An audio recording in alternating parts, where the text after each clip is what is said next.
Hello everyone, and welcome. I see we already have two early comers to the comments, and I keep forgetting to turn off the volume in my copious other tabs, and I'm getting an echo.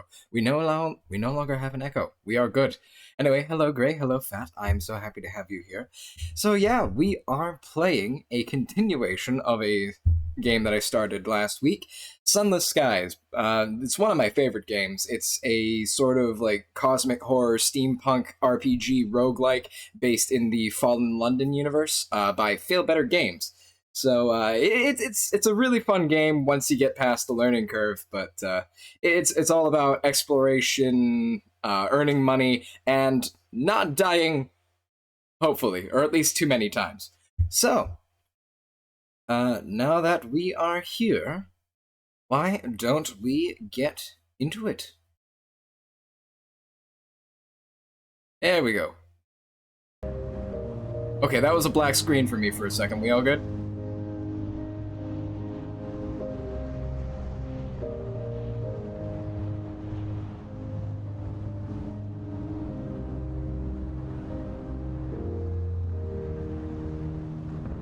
Be good, you can hear it, you can hear me.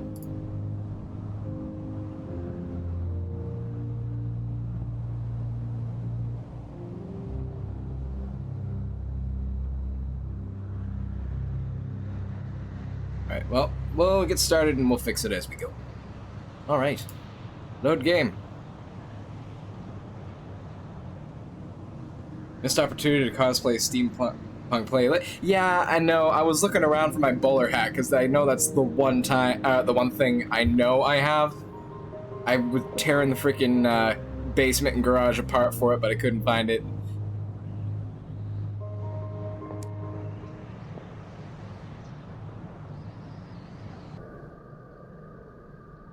Video and audio is good. All right, thanks, dude.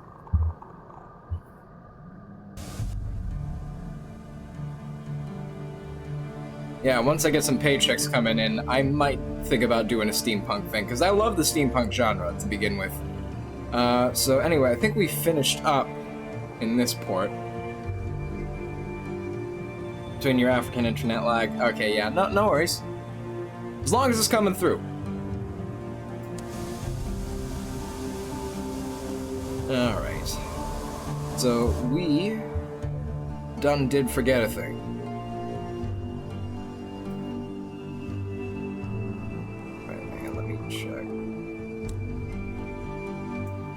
Yeah, we gotta go back up there. How are we doing on these? I think that should get us there.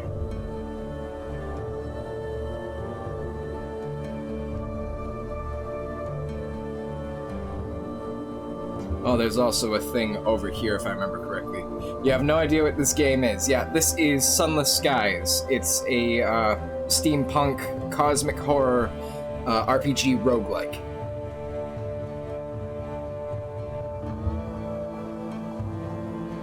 No, not Railroad Tycoon. We are riding around on a space train in a dark, sunless expanse filled with cosmic horrors.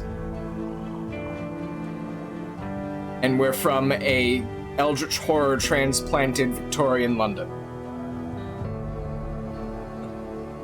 Is the gist of it.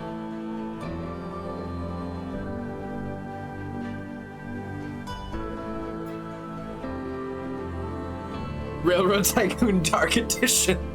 Sure, we'll go with it.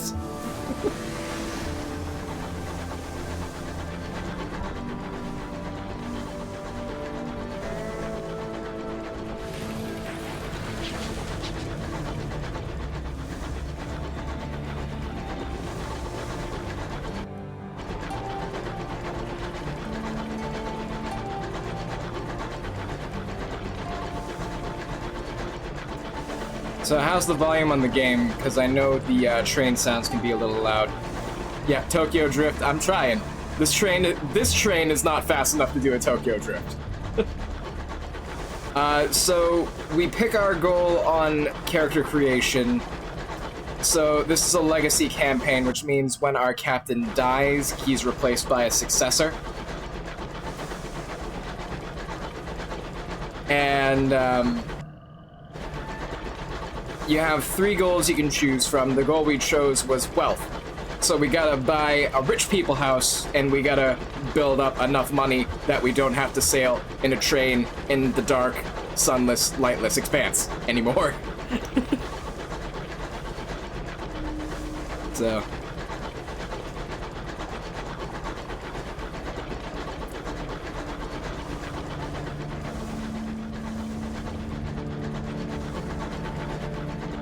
Gamer and mic levels are good. Alright, thank you. Much appreciated.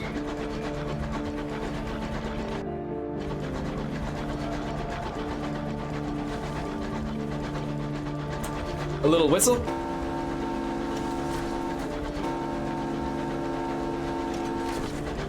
The only reason I don't whistle too much is because there are enemies that will come for the whistle. Yeah! Trade whistle!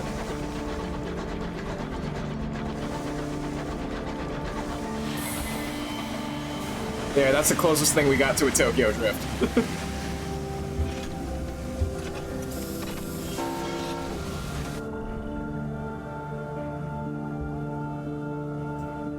LNS Loading Bay. Leadbeater and Stainrod is an elderly London company, the custodians of the Empire's first supernal nature reserve. To find work with them, head for the Capability Cabins. If you'd rather enjoy the reserve, seek the gateway of Albert's Idyll.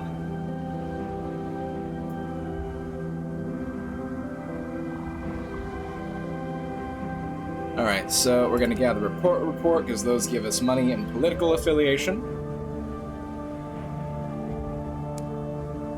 We are doing a loyalist run-through, at least for the beginning part of this, where we do support Her Undying Majesty's empire. Slight spoilers, Her Undying Majesty is an eldritch horror Queen Victoria.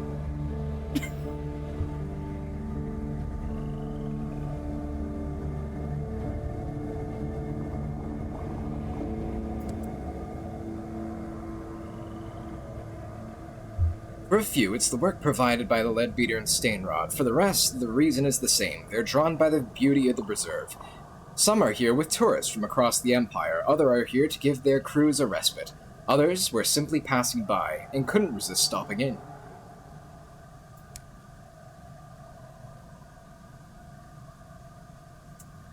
Alright, so let's check out Forester Nectar going cheap. Do we need that for anything? Yes, we do. We need Triades.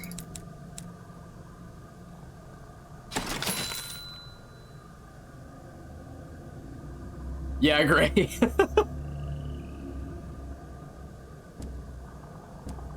Okay, and then we also need 3 of these. Oh, well, I don't need to go all over the place then. Okay. Go back up that way afterwards.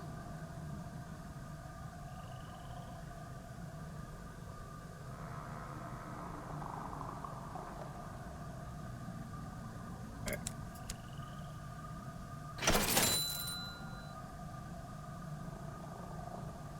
Oh yeah, steampunk eldritch horror, you can't go wrong.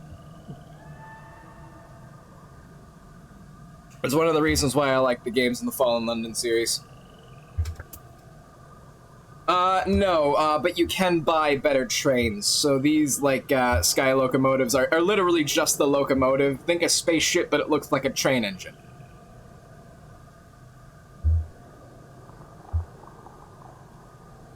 Trust me, with some of the things coming after you, you don't want carriages hanging out the end of the train. Supplies are fine. They're going to be expensive either way, but... Well, I got one more cargo space anyway.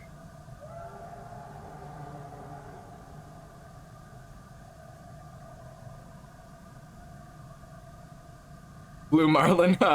You'll see. It gets worse as the game goes on, and you keep unlocking storylines.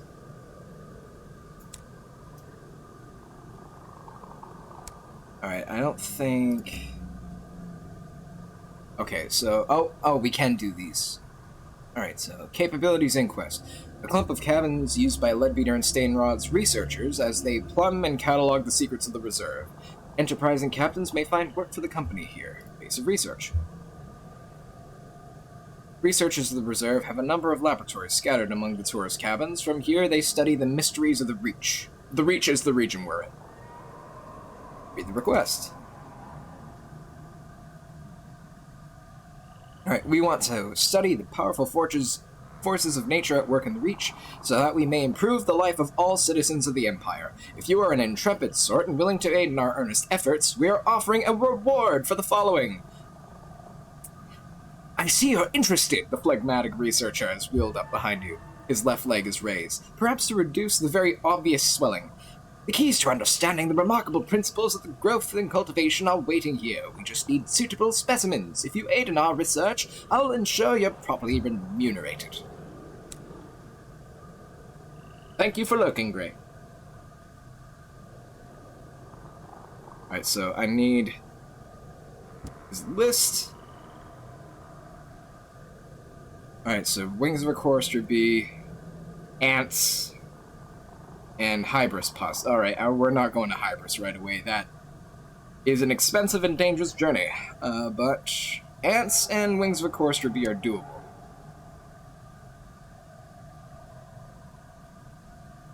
Perhaps not. Alright. Then we have Albert's Idyll. How's our horror? We don't need to do that yet. We don't have much horror to reduce. Okay. Alright, onwards and forwards.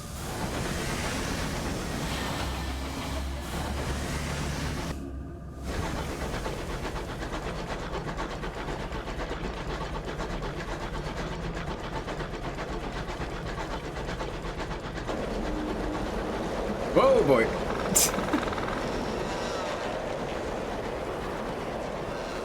Hey, at least it's blown us in the direction we need to go.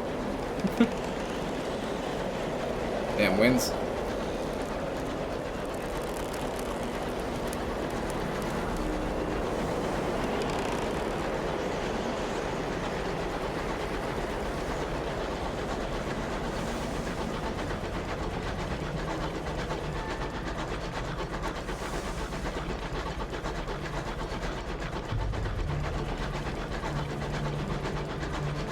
My cat is snoring on my bed.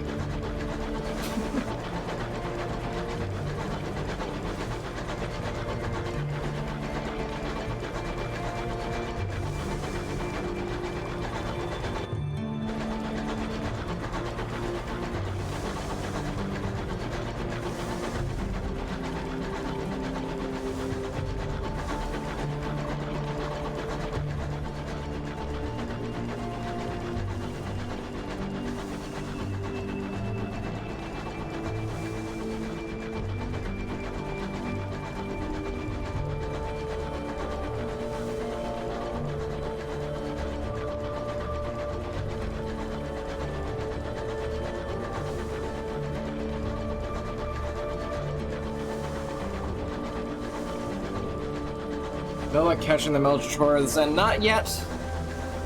Once we get better trains and weapons and equipment, we can start hunting them.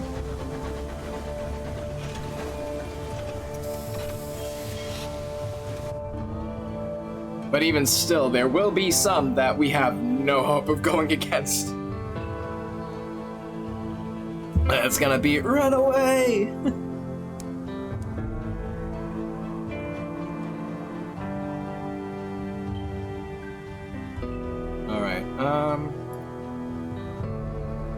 Alright, we'll do that.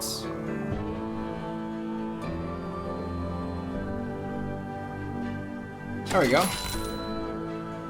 Double what we paid. Gotta love 100% profit.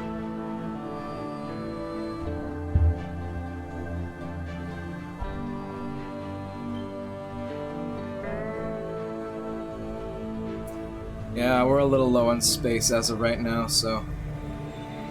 Doing D&D prep, you need blacksmith names. What kind of blacksmiths?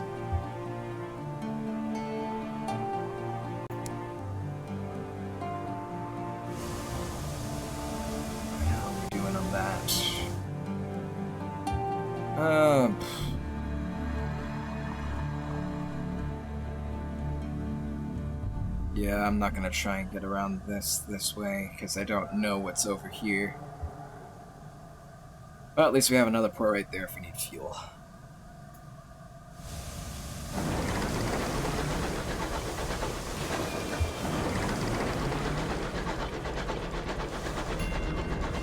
Oh, blacksmith stores.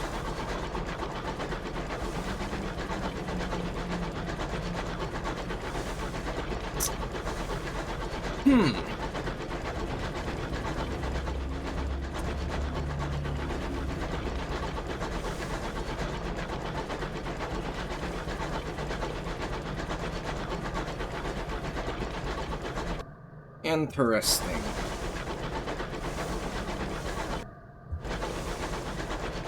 So let me just make sure I understand this. You need 6 names?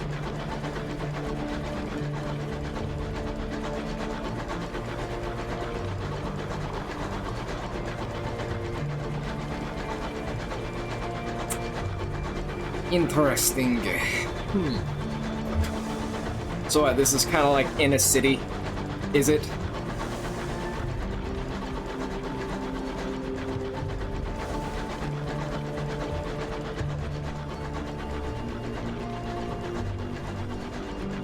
Capital city, super big. Okay, so we can't just go with like Jim's blacksmithing then. All right.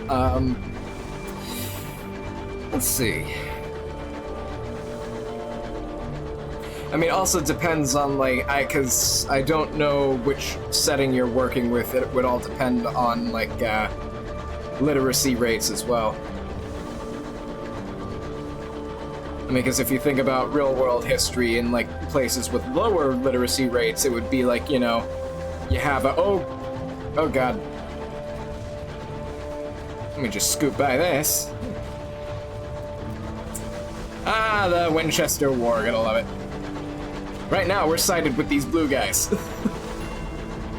Oh, I'm not gonna shoot those right yet. Like one of those dreadnoughts will wreck my shit.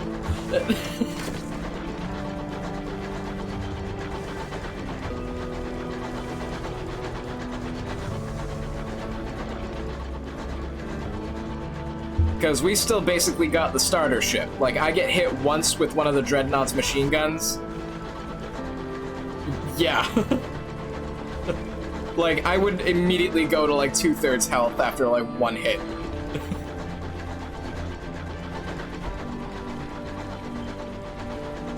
So...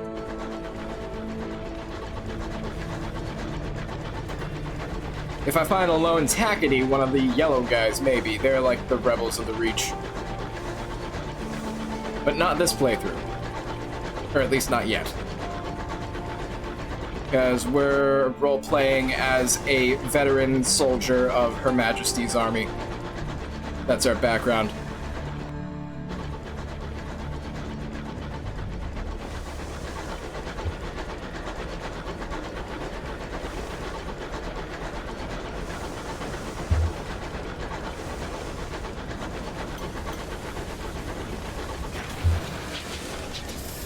So we've literally fought the legions of hell when London was in the underworld. Alright, I'm not gonna click on this yet, because that means we lose it. We don't have enough money to buy pets yet.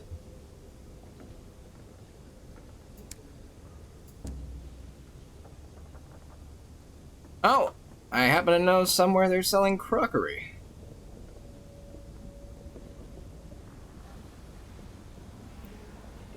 Yep, this will help the stovepipes, which is who we're with right now.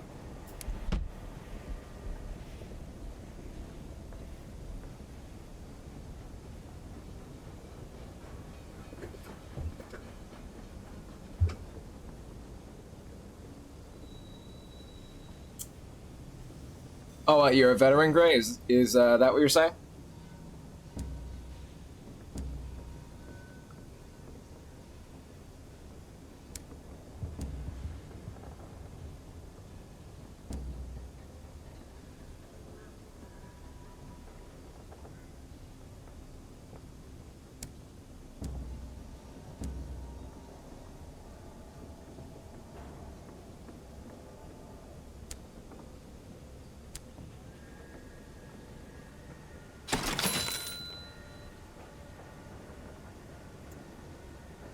But yeah, like,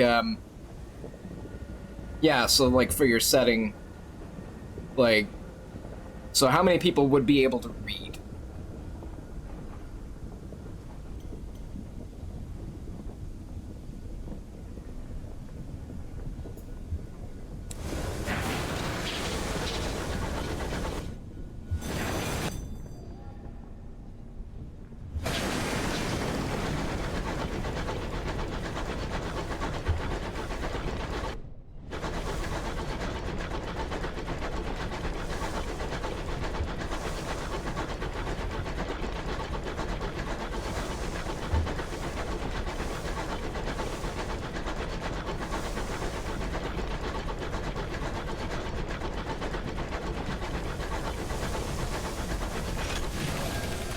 Oh, gotta go. All right, see you later, Gray.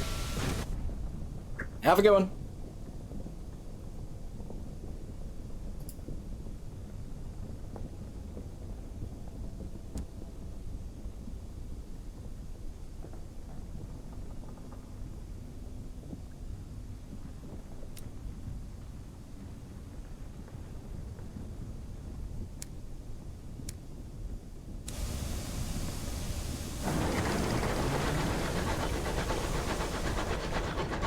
Alright, off to Magdalen's.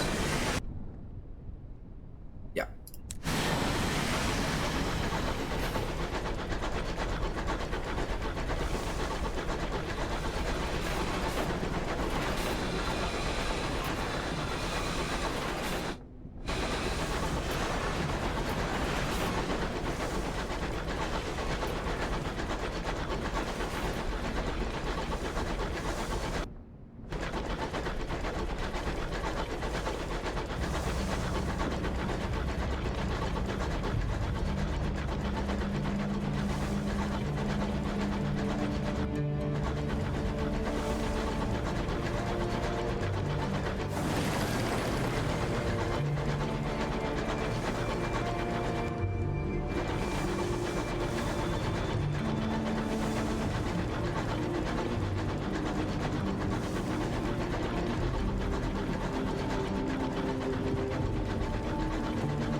Nice and quiet.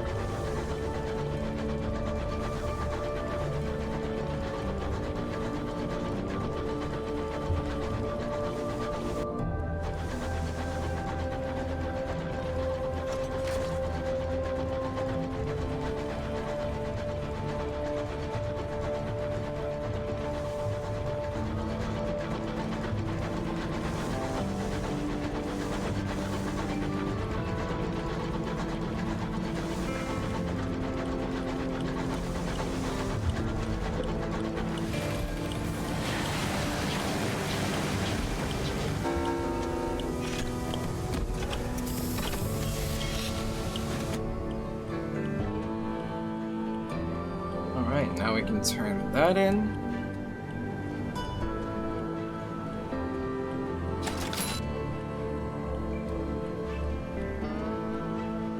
Nice.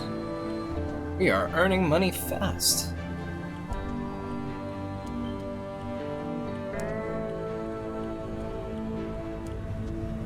Let's see if there's anything new up here. Oh, the Keepsake Market. An illicit stall has been set up near the port, where the doctors and nurses of Magdalen sell off the property of captains in their care who require extensive stays.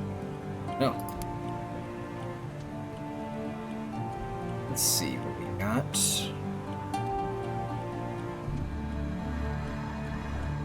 It's not a bad price.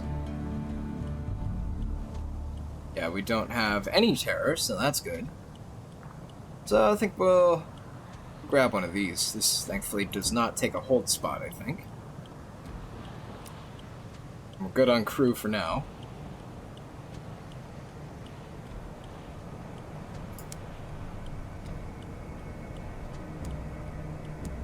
Alright, yeah, we are good for now.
love that. Familiar as a disagreeable uncle.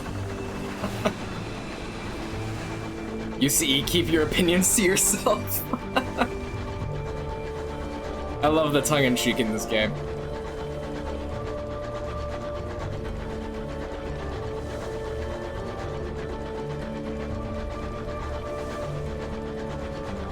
Yeah, I can't wait until we can upgrade this engine and we can get around a lot quicker.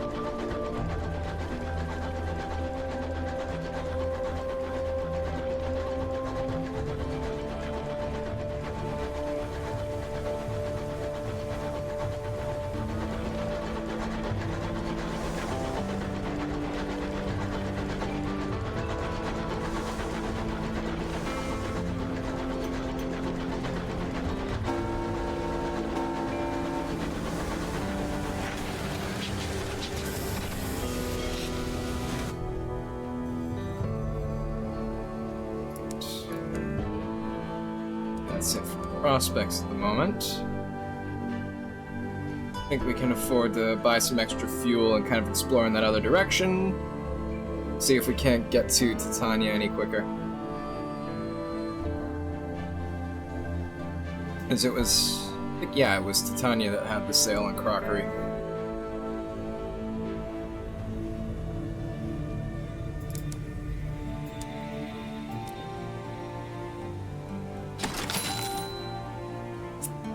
We need that for...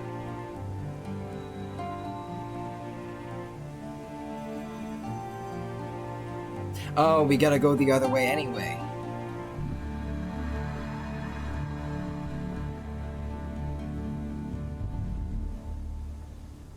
Alright, so... alright, we'll go to Avon first. Alright. That settles that.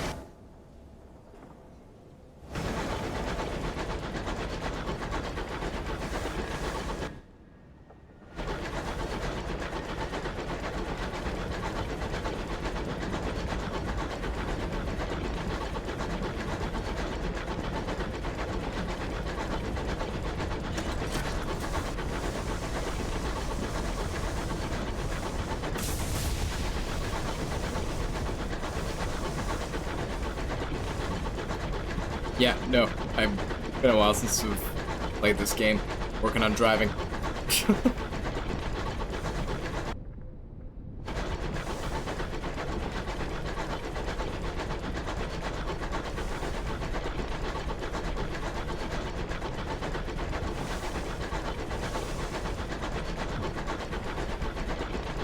Surprised I haven't really run into anyone yet.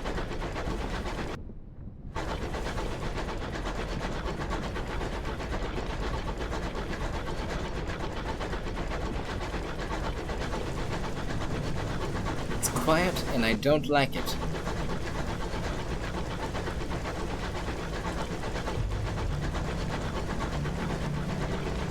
Oh, there's trouble.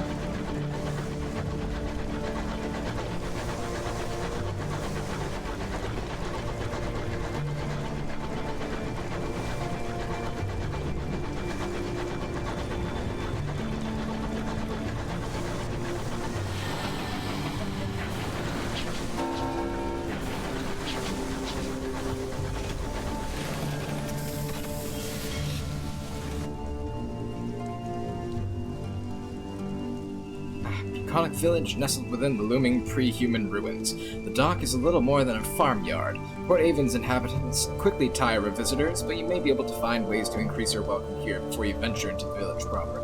Well, we actually do have enough money to recruit this guy.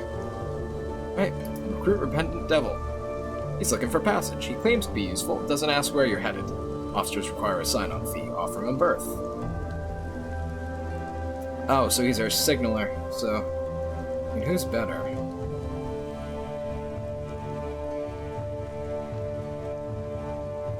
Oh, hang on.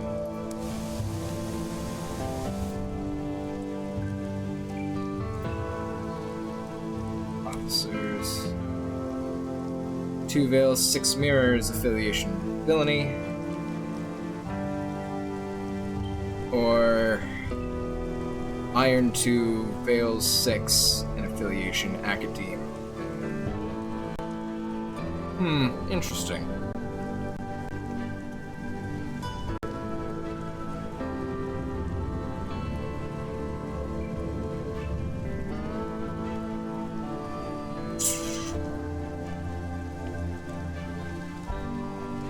Oh, we're gonna do the Repentant Devil, because he has some cool stories.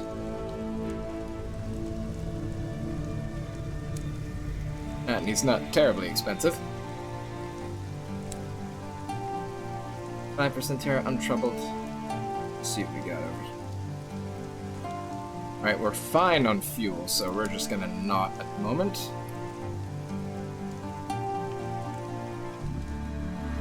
We don't need to do this quite yet, but we should do one of these.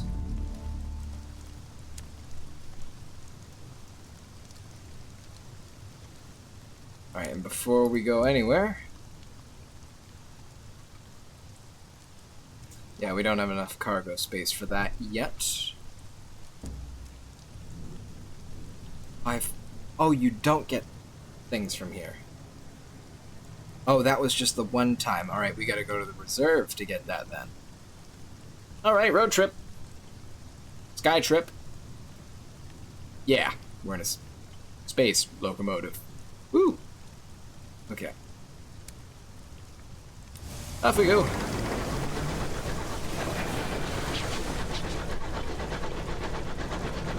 Alright, where was that buzzing bastard? Oh! An incident with the Repentant Devil. Your newly acquired Repentant Devil is standing, most unrepentantly, over a body in the hallway. Inspect the deceased. You haven't seen this person before. One of your crew? But the deceased is no one you know, a stranger on your locomotive. Get your luggage you brought on board, says one of the crew when the others have returned. Wouldn't have thought it would fit in your little bag. First, clean up. It won't do to leave the body in the hall, then your Repentant Devil can explain himself. He's still got the blood on his cuffs. Learning about the Repentant Devil. He's killed someone on board your locomotive. You need to understand why.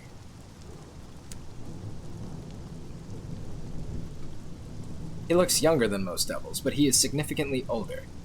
His gaze is blank and yellow, a wall against speculation. He grooms his sideburns carefully. He knows how to be tactful with less seasoned members of your crew. Ask him about the recently departed. Oh! Level up our captain. Under pursuit. He was a stowaway, explains the devil indifferently. He's been stalking me for more than a month. I thought I'd lost him when I came aboard. He turned up in my quarters. From the body, he has lifted a clinking bag of souls. Perhaps he was sent to bribe me rather than to kill me. He tells his head to consider the soul collection.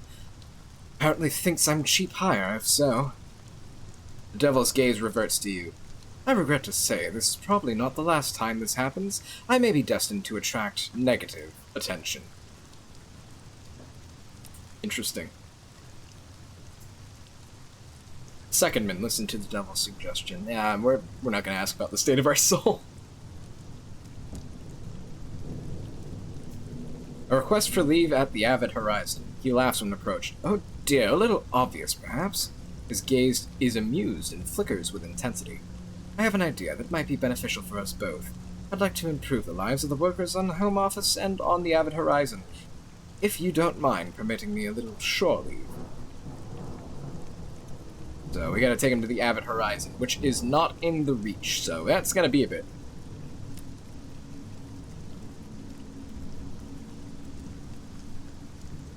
Alright. Alright, why don't we level up our guy, take Facet.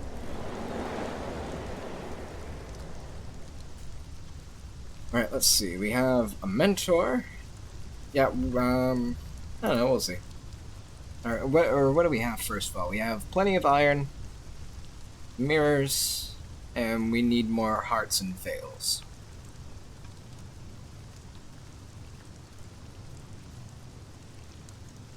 Got a spell in prison, lost love, interlude in red and gold, basically went to therapy. Or a scandal.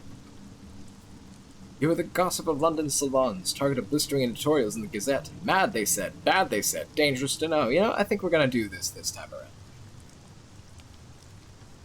Let's see. What is...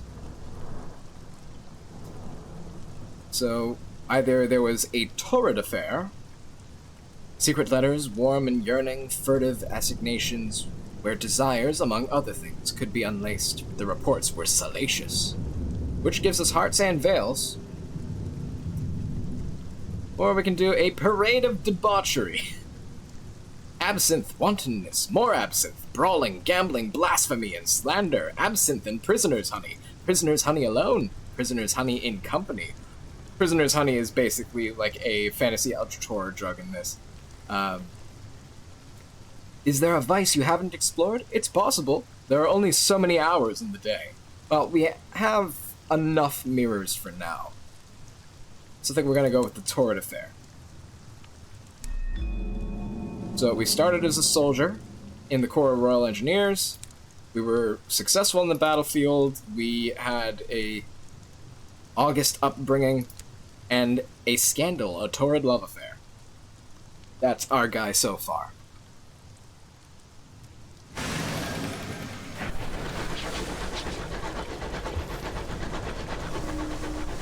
Yeah, we don't have the stuff to explore that yet. Oh, shit.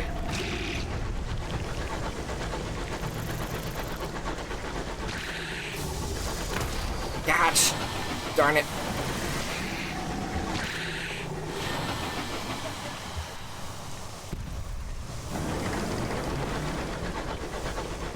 Running away.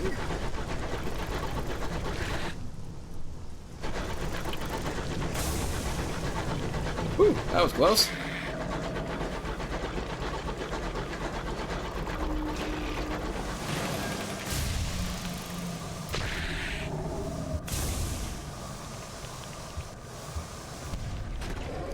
Whew, got one. Freaking cantankery suck. The cantankery are lumbering, half-fossilized isopods that will attack anything they disapprove of. Given that they are very ancient and murderously grumpy, that means almost everything. The defeated cantankery has been blasted to smithereens. Only a cloud of stony chunks remain. Right, terror's not bad. Alright, we're gonna look for an uncanny specimen. Partial success. None of the remaining pieces are whole enough to be of interest, either academic or ghoulish. However, you do find a few fragments of carapace, veined with what looks like gold. Ah, we got some money. Onwards! Onwards and forwards.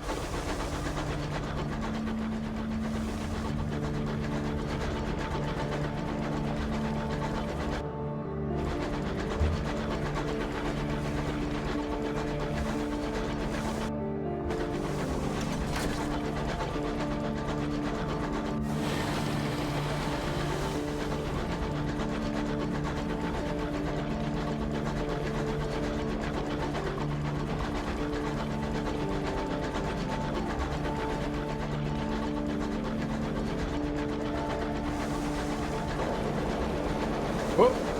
And now we're fighting.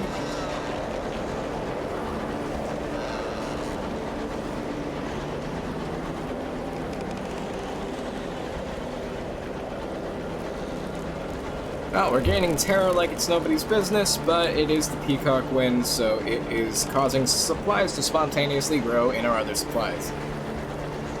Silver linings there.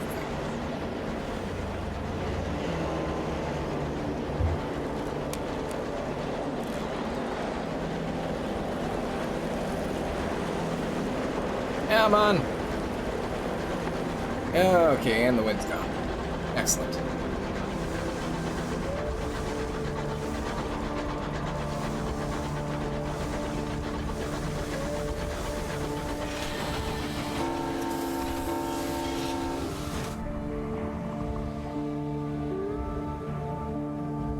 Join a hunting party. An opportunistic ranger smiles the most toothless grin and shows off as many scars from the beasts of the nature reserve. Alright, join a hunting party. Wow, even as a soldier background, that's Yeah, I think we'll just explore. We don't even have enough iron for that. There. Cut our tear in half, that's good.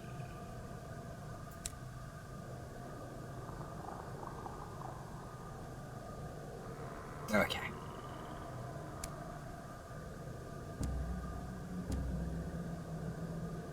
How many of those we need?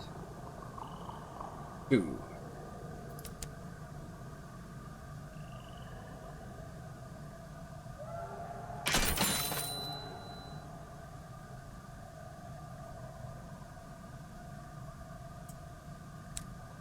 That should be good.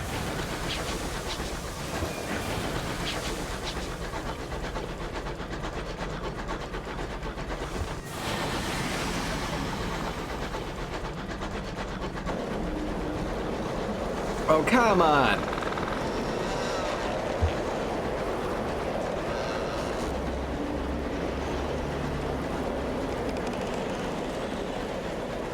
Very windy today.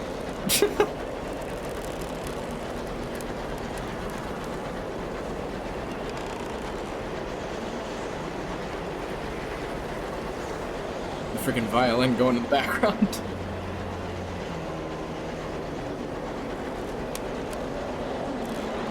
Go, little engine, come on! You can do it! Escape!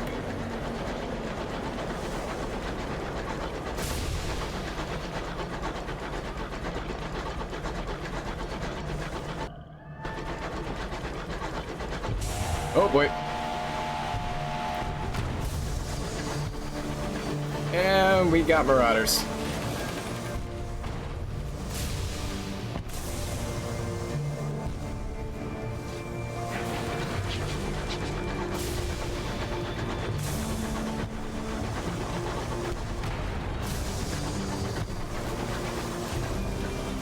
Do a little dance.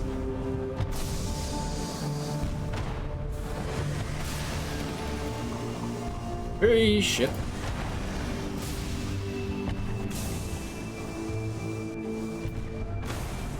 There we go. Whew. How are we doing on health? Only missing 5. Alright, so we'll loot the cargo. Distressingly odored barrel. Uncanny specimen. Alright, those are always valuable.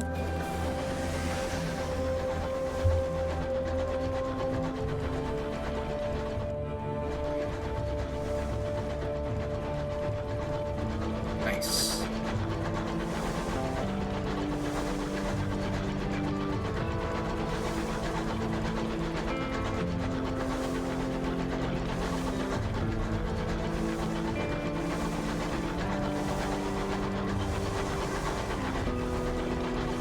Alright, I don't have a mining attachment yet.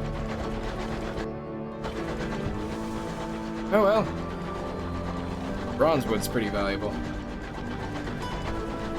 Courser bee carcasses strike the hull, the fatalistic signalman signs, Titania.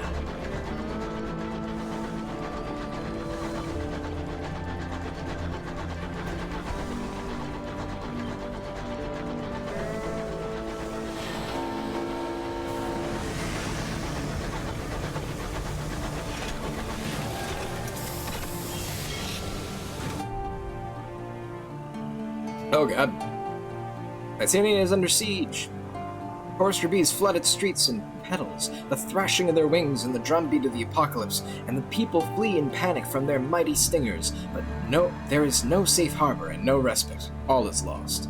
Well, help defend Titania. There, all hands, ready all weapons. Fire, God, fire! Silence in the space of half an hour. Plainsong drowns the lamentation and the fury in the mind. All the world joins death's hymnal, those who proudly defy their fate, and those who beg for wretched mercy, those who raise their arms, those who buckle their knees. The chorister hive takes the lyrics of poets yet unwritten, the unsung songs from lips now forever silent. It is only iron and fire that quietens the voice of carnage. But lo, the song ends only by its own accord. Once the nectar is gathered, the hive departs, and there is lasting silence. Lost one crew. Well, shit. The port unfurls itself, welcoming you ashore. Little remains of the port now that the hive has departed. The crystal domes are cracked, the buildings beneath them lie in ruins. Survivors pick through the rubble for salvage, while a philosopher proclaims on the nature of destruction and rebirth. The more practical poets glare daggers in their directions as they attempt to rebuild. Only the damage from the chorister hive's last attacks spoils the atmosphere of this creative utopia.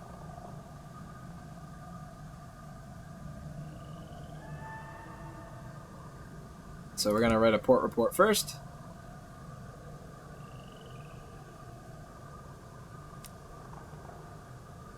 Then a new start for Titania. Two of Titania's most prominent citizens are arguing about the new direction of the port, post-B-apocalypse. The rhapsodic mayor is disinclined to be the deciding vote.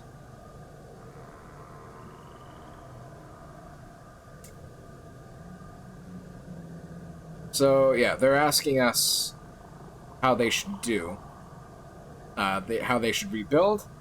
But we haven't been to Albion and we haven't been to Eleutheria, which are two of the bigger regions we can go to after the starting region. So we can't really help them rebuild until we explore quite a bit.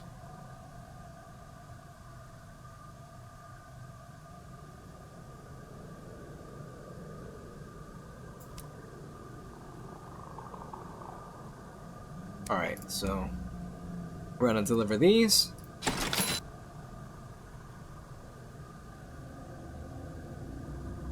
Alright, and how much of these do we need? We need 5.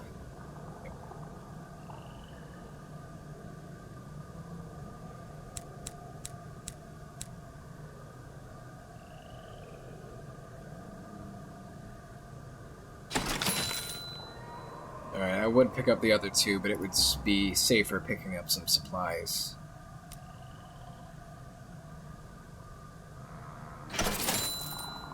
Alright. Not a risk we can take quite yet. Alright, let's go.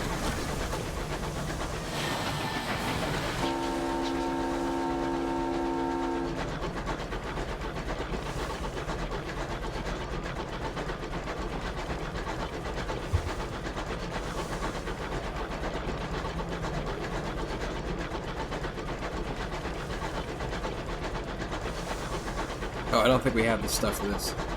Yeah, pardon the reels, we don't have a butchery scoop. Nope. Oh well.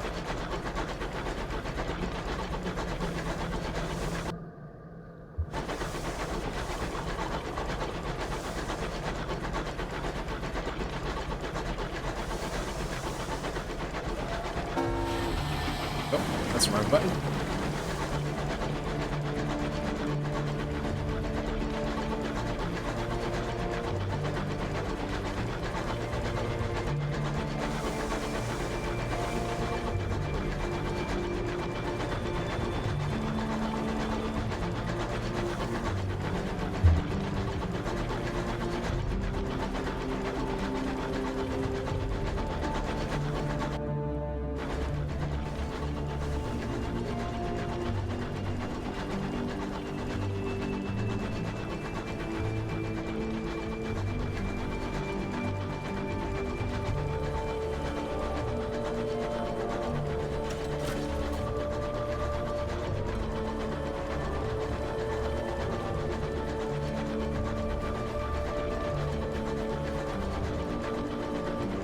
Oh.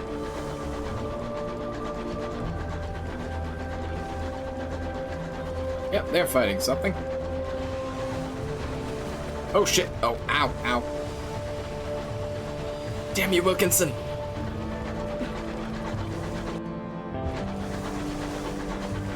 Learn how to shoot.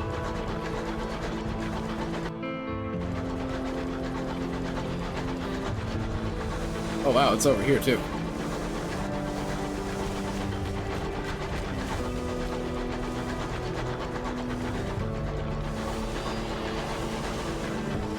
Nobilis Judices. Alright, oh, noble judges in Latin. Okay.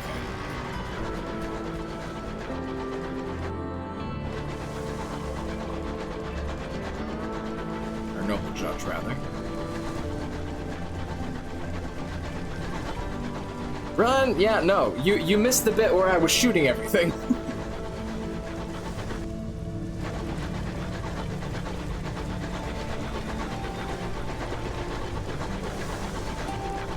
You back? Welcome back. Yeah, you were like, shoot everything. I was shooting everything, the things that I could shoot without dying. You missed that bit. But welcome back.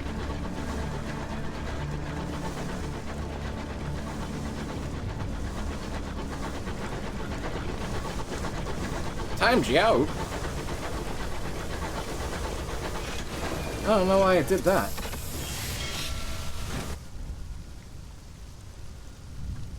That makes no sense. I'll have to look into that.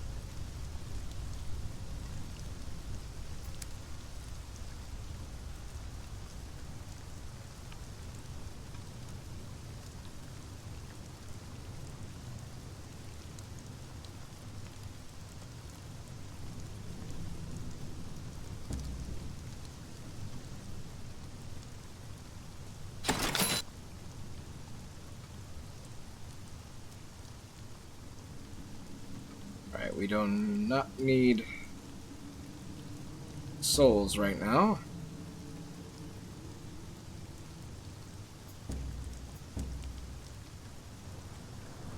What we do need, though, is to get back to New Winchester. Yeah, I don't know. It's the first time that that's happened. I mean, because I've had you and I had a bunch of other people in here that have been posting all the time, and I had it that, you know, profanity and whatnot's fine. I don't have any banned words. At least nothing important. I don't know, man. I'll have to figure that out. Haha. Yeah, on my stream manager thing, it blocks them out. I don't know how to turn that off. But, like, on the actual chat, it should be fine. Oh, fat. God damn it. Oh, God. I should have kept my damn mouth shut.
No, I don't have a boost on this.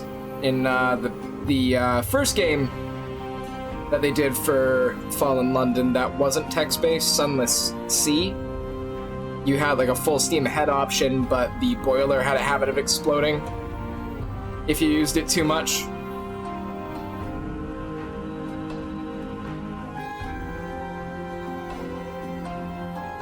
Yeah, it's chill right now. We're not doing anything especially dangerous yet. We're trying to, like, build up enough money that we can survive the more dangerous things.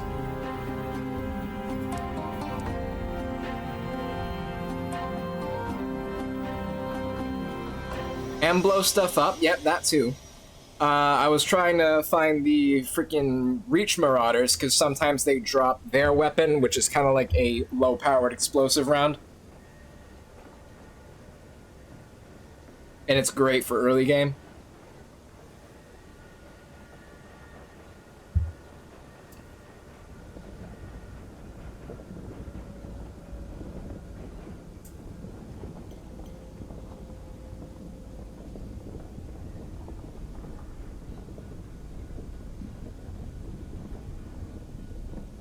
Yeah. Yeah, they are. Especially with some of the things you're gonna be that you end up against in this game. Alright, so I'm gonna take the seeds. We'll have to go to the nature reserve.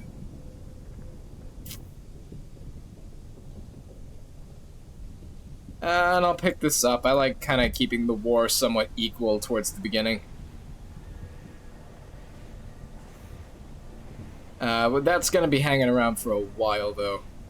Until we can scavenge enough stained glass, because we do not have enough resources to get to Albion to buy it from the Mausoleum or the Clockwork Sun.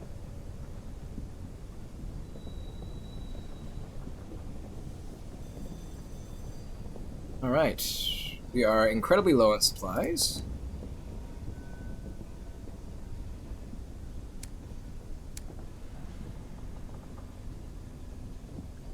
Good for now. Yeah, we're working on it.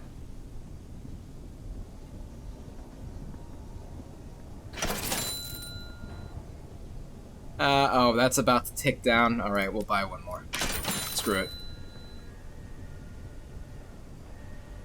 Gray's responses precede the audio. Ah, man. Yeah, the wonders of the internet, huh?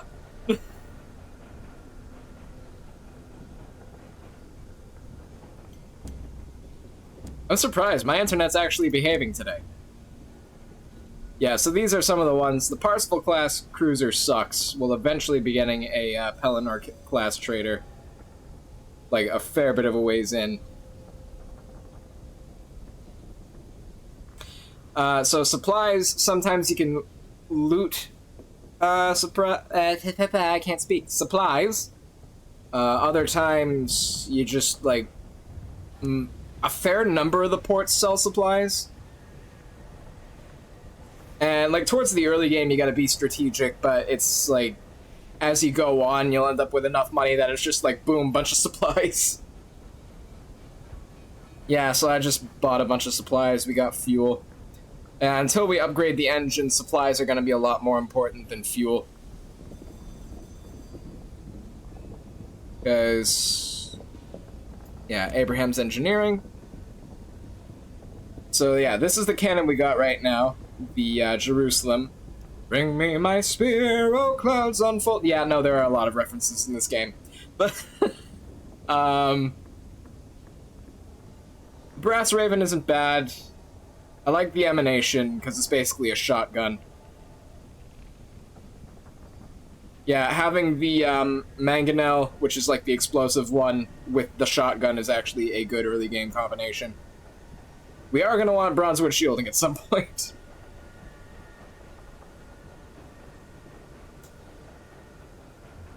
And then you have a bunch of stuff to help you with resources. We will want the Wit and Vinegar Winch and Pulley, which gives us 8 more hold spaces. How are we doing on money? Yeah, it's going to be a bit before we can comfortably afford that, because if you get this without leaving enough money for supplies and other stuff, you are going to be a little screwed.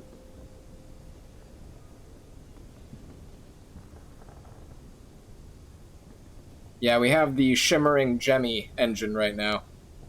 How to get money? You complete quests and contracts, and you scavenge stuff from stuff you kill. And complete quests that way. That's how you get money in this. So you do kind of got to chase the quests a bit in the beginning, but as you get enough money, you can start actually exploring and get better locations with better quests. Unfortunately, some of those locations are guarded by some really bad fucking enemies that will one-hit you. So...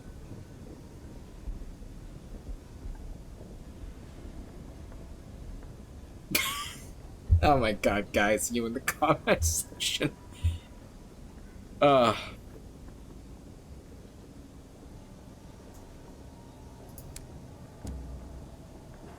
Okay.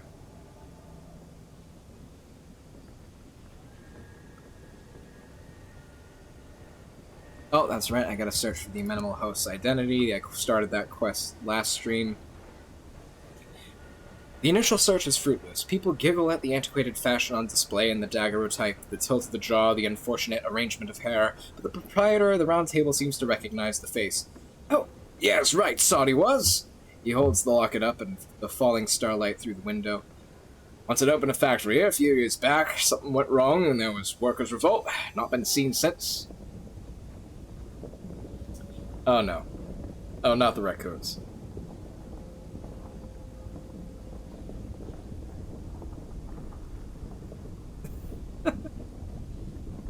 Alright, so nothing conclusive about the amenable host yet.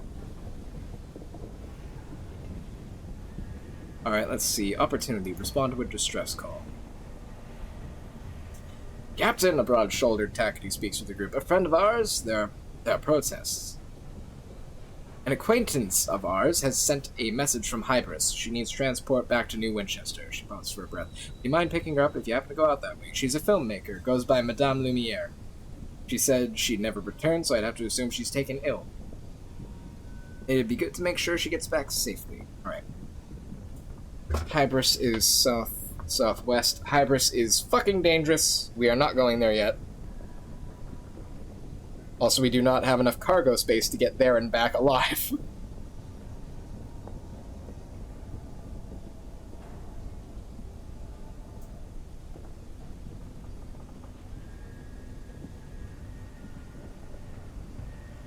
South-southwest.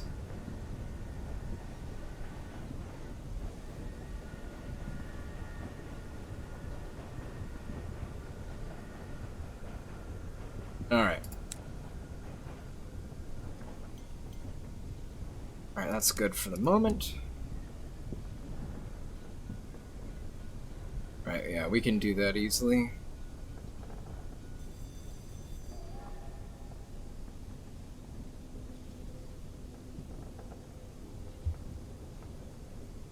So go around there. Or wait, actually no, we gotta go there. Then up there. Alright.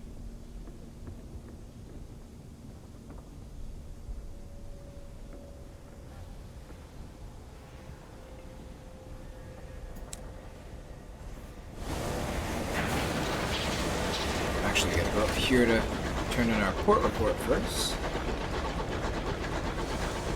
Hell, we'll turn some in for tactics.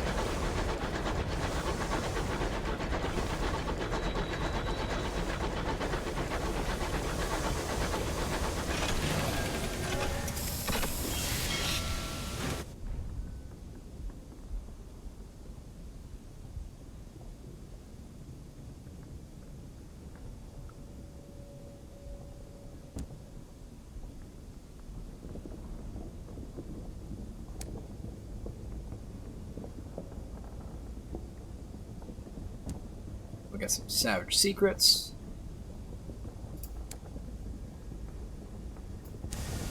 Alright.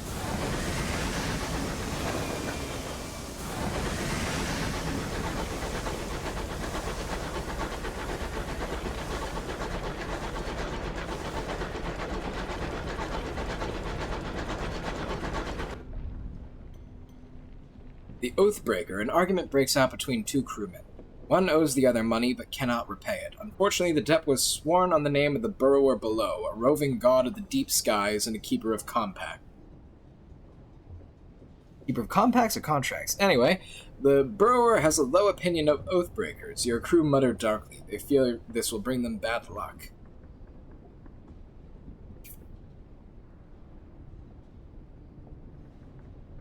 Take on the... Alright, so we can banish them. Take on and pay the Oathbreaker stat.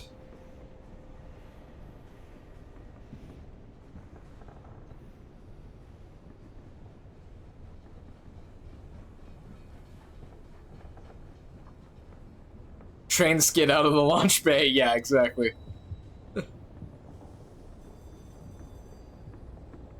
Didn't want to run into the freaking abutment on the bridge.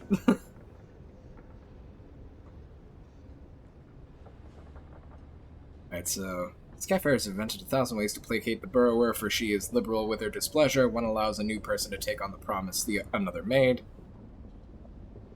50 sovereigns, it's not bad.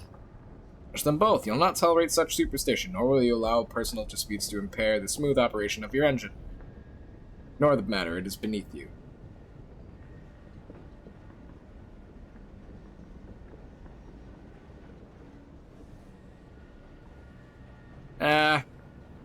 Good thing it's not terribly early. 50 sovereigns is not a terrible cost. And we don't want to go too much lower on crew right now. The matter is settled. One of your crew, tattooed with dragons, acts as an occasional mediator with the Burrower. She conducts a simple midnight ceremony in which you recite the promise that was made and immediately pay the amount owed. Your purse is lighter, but the debtor, the debtee, and the mediator seem happy. Outside, the sky's fogs are thick as soup. The Burrower below is watching you. Oh, shit. Lost the sky story. I think we had those. Lost 50 sovereigns, gained experience. Oh, that's good.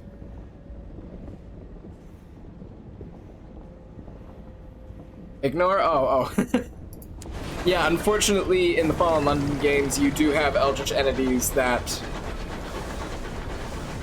do kind of meddling things, and they will fuck up your shit if you displease them.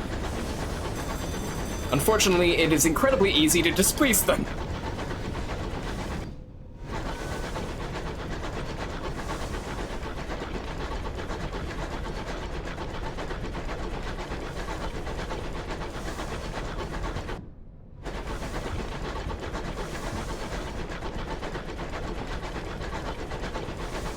Like the Chaos Gods in 40k. I don't know terribly much about 40k, but yeah, similar premise.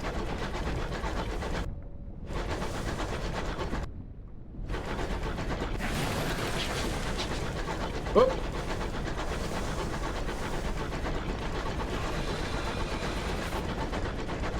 Tackities can't fucking drive.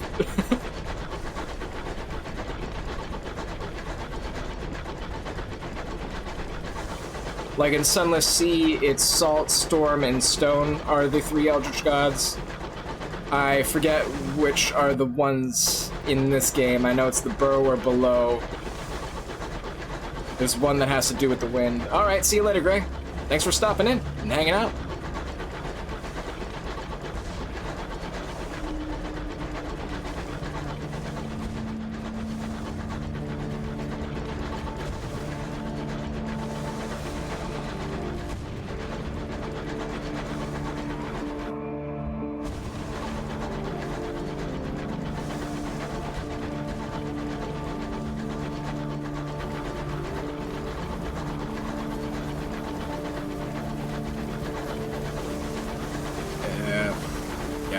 It's not fast enough to fuck with the chorister bees right now.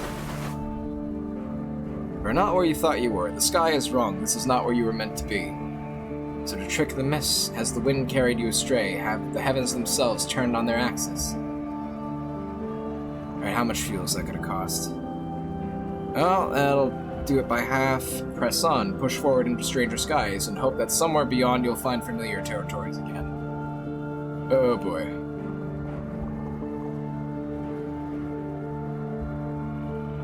Okay, that's what that means. Shitskis. Well, at least we're not too far away from the next port, so 2 fuel should get us there.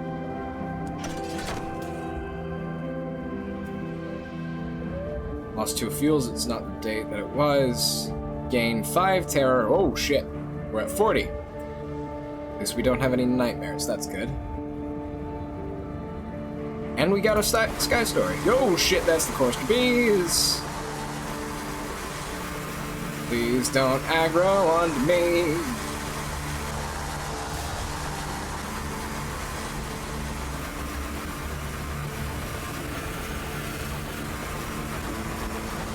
Yeah, if you listen closely to the chorister bee sound effect, they're doing vocal scales with the humming of the wings. It's really freaking creepy.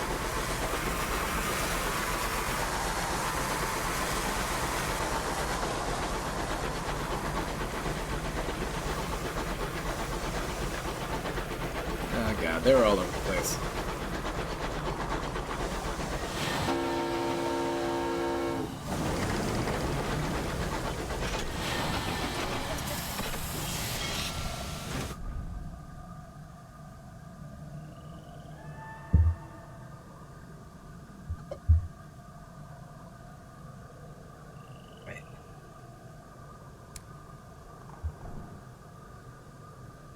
Need 3 of those.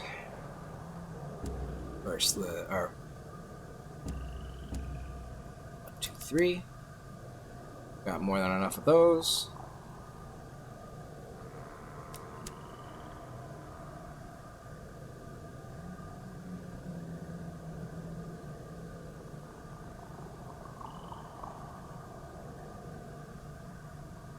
Alright.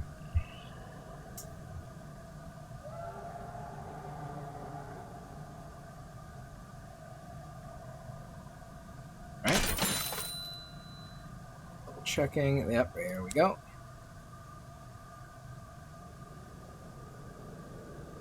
Gonna see if we can't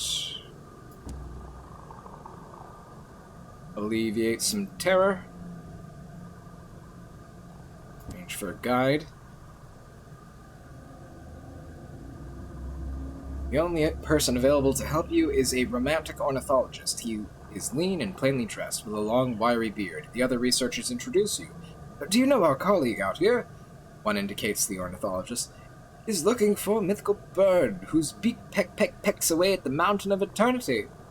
They stifle giggles. The ornithologist maintains a smile and gestures toward the forest path. I'll be glad to show you the reserve, and I hope you'll join me later.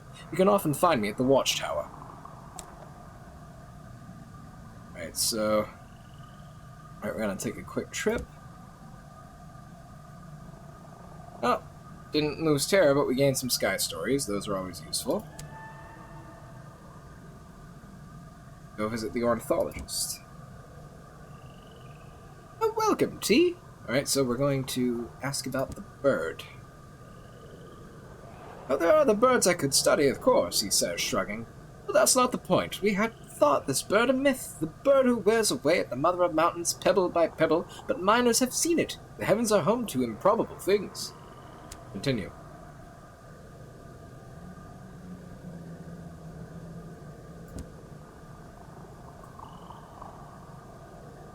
Alright, yeah, so we're gonna leave that for now. We'll come back to that later.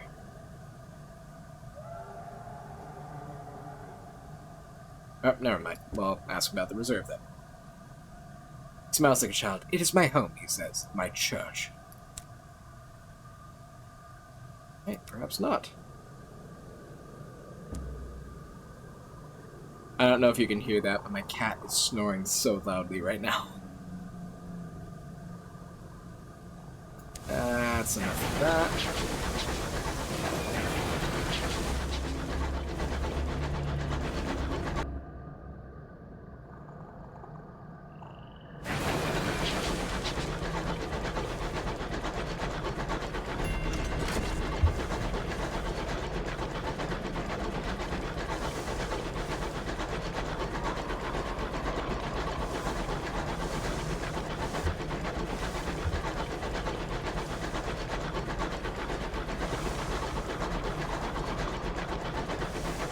Are those buzzy bastards still around?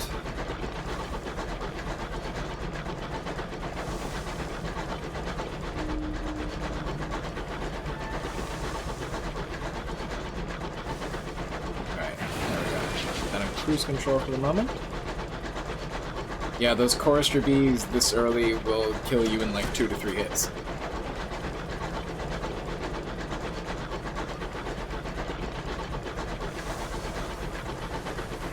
Oh! I think they're going the other way.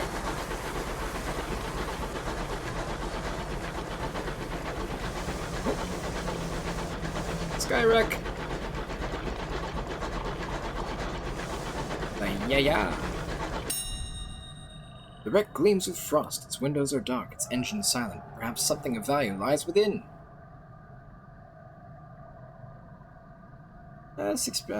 Frost is locked and the pry bar makes an effective key. Yes! A discovery! Your driver holds your locomotive steady alongside the wreck as your crew take turns at the pry bar. Eventually, the bay doors are sufficiently parted to permit the spryest of you to squeeze through. Soon they return. What's this they've found? A slim class box. Inside a slim red volume, its bindings are leather, the covers are embossed with gold leaf, is a book of love poetry, a collection deemed both acceptable by the Ministry of Public Decency and Her Renewed Majesty. A faded daguerreotype of the Prince Consort fills the inside leaf. Alright, we'll drop that off at the bank. Oh, shit. That's a marauder. Hello.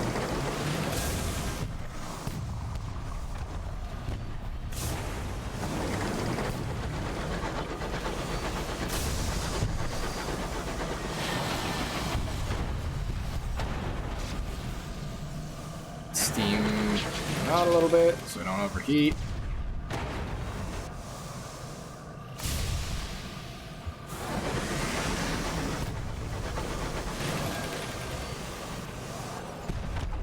Oh, okay, that's...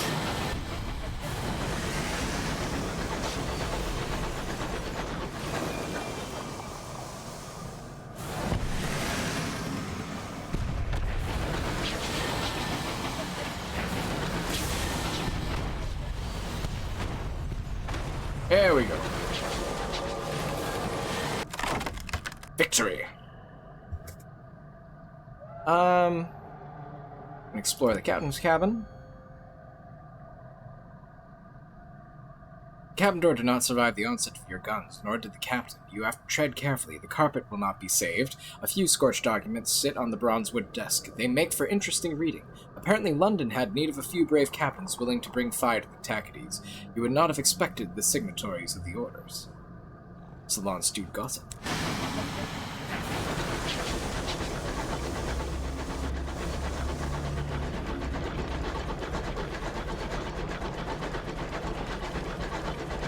Morale is fragile. Oh boy. Alright, 51 terror.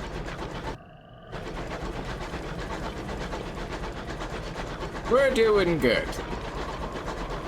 Doing good.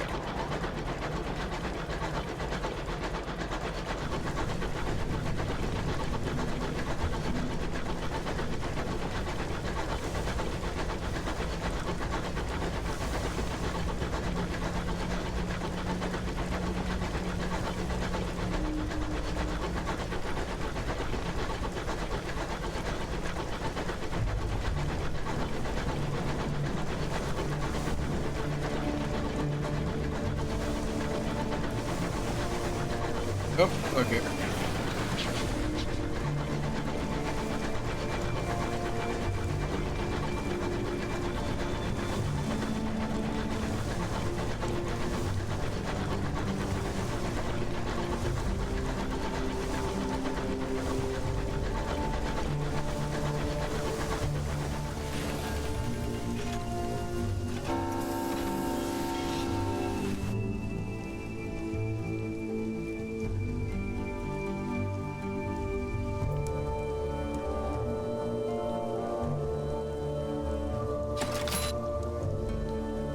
Tidy, son. Vicar is delighted. Ah, shan't be laughing stock of the village this year. She'll even put the carpenter's marrows to shame. Thank you for recognizing the importance of our competition.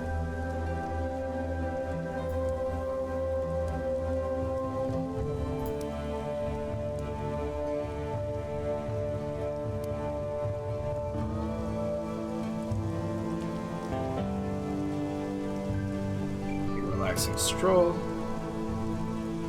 Terror has fallen, good.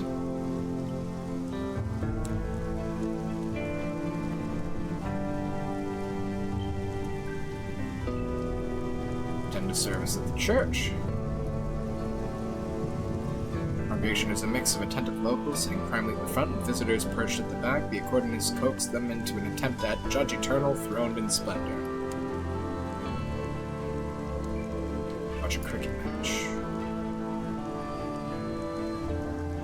Calling it a night, mate. Long couple days with the parents ahead. Alright, see you later, Fat. Thanks for joining.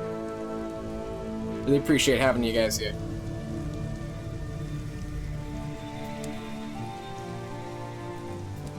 I've worn out our welcome. I have some salon stewed gossip.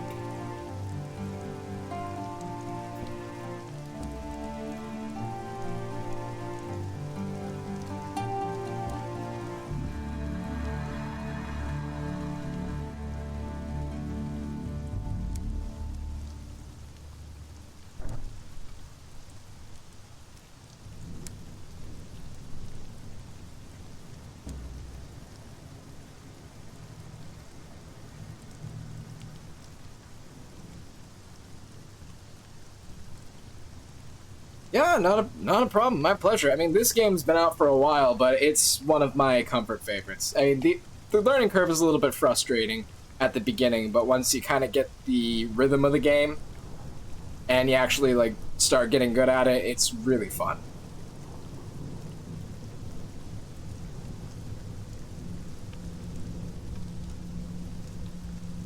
Oh, 1 second, guys.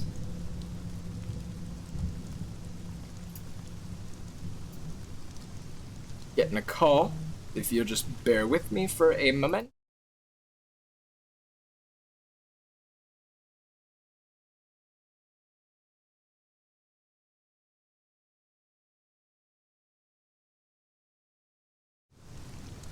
Alright, and we are back. Alright.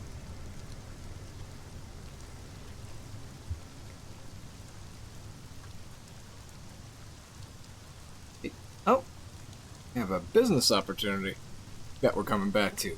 Speak to a short-sighted cryptozoologist. Tiny figure weighed down by 2 backpacks and heavy duffel coat looks through thick glasses at her map and then up at you. Excuse me, I need passage. Don't suppose you could help me. I'm on the trail of unusual beasts. I can pay you for your time. Welcome her aboard. Where does she need to go?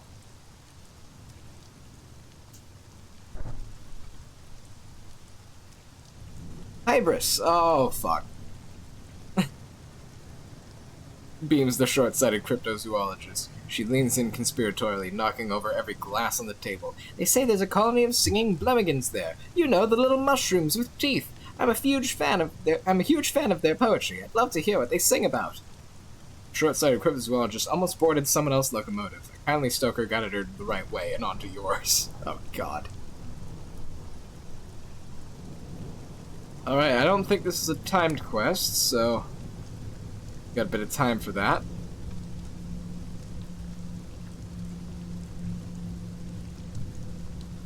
How are we doing on? Alright, so we're gonna do the appreciate an amount of cider made from real apples from the world you left behind.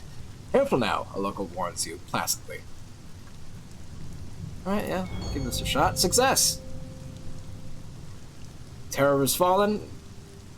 Lost a couple of coins. Oh, back down to 33. Marvelous.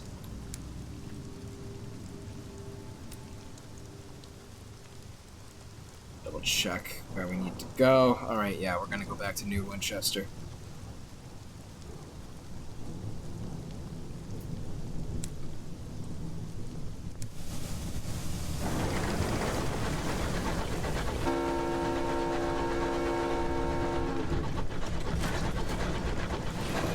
Come on. There we go.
Taste of smog, the sound of iron on iron, we are home.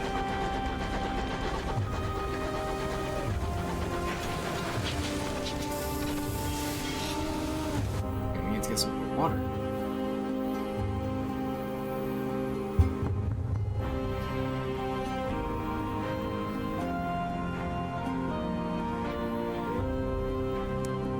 Okay, we're gonna deposit this in the bank because we can't get it easily here.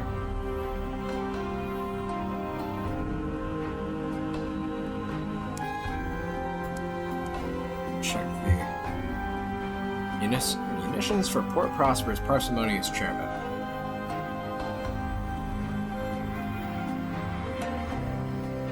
I don't think we're gonna take that quite yet.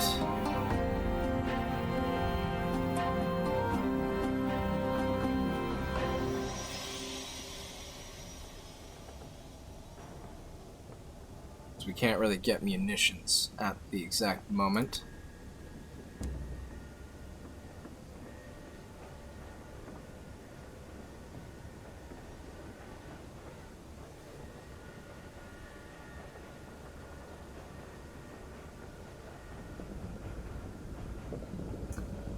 Though I think we have enough money.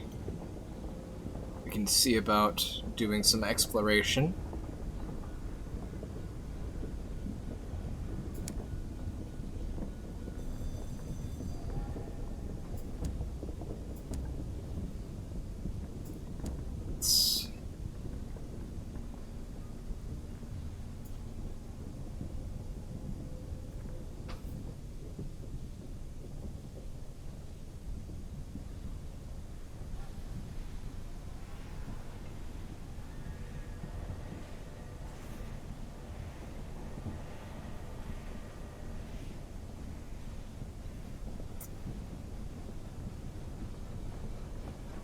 We'll hold off on that for the moment.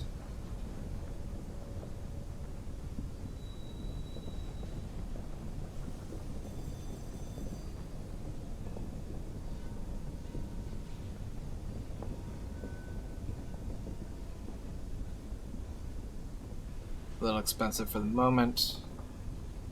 Also a little expensive.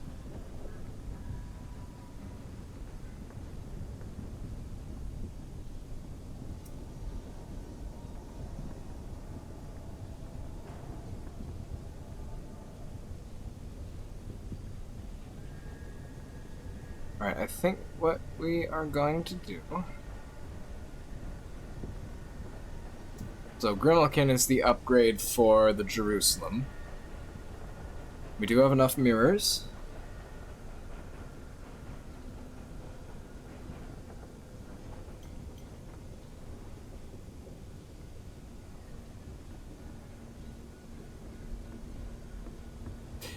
The barrel revolves, possibly powered by spite. Yeah, I don't think we're gonna do the brass raven. Yeah, rapid fire. Yeah, that's... The emanation is a lot more useful, especially for us with high iron skills.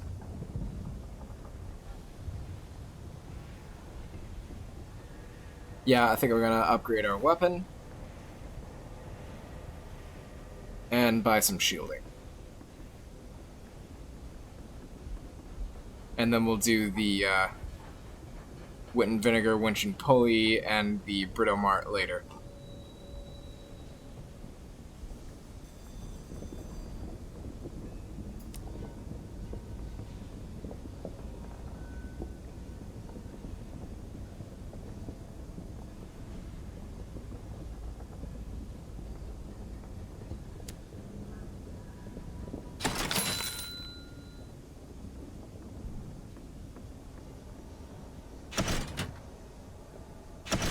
That gives us a right-click weapon.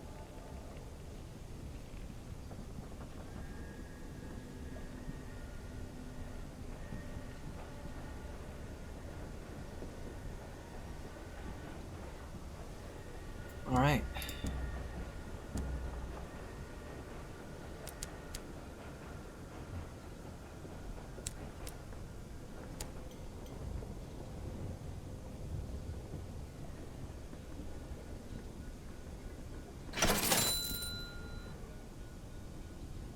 There we go. Let's do a little exploration and hopefully not die.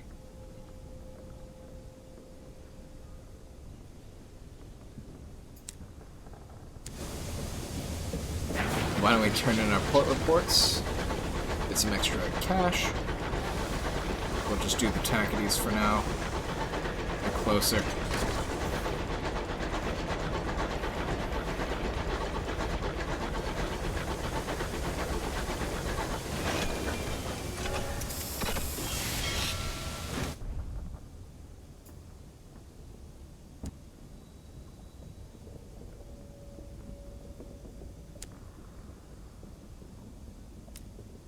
We'll do more stovepipe faction quests later. Alright. Onwards and forwards.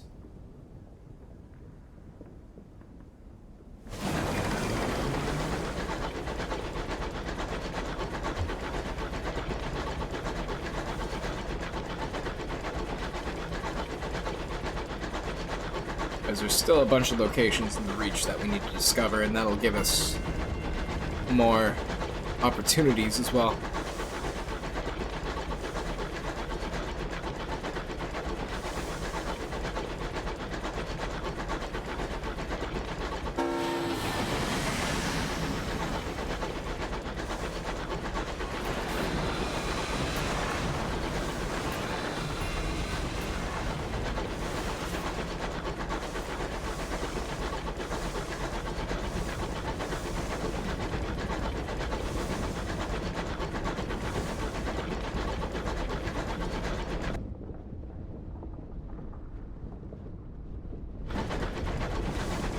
Oh, am I where I think we are?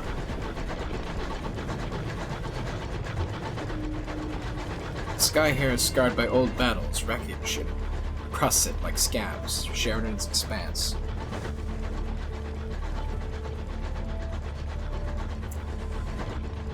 Yep, this is on the way to Hybris. There's somewhere else we can go first. The repentant devil's smile is wry. I enjoy a good circus, lost souls, at bargain prices. Oh, there we are.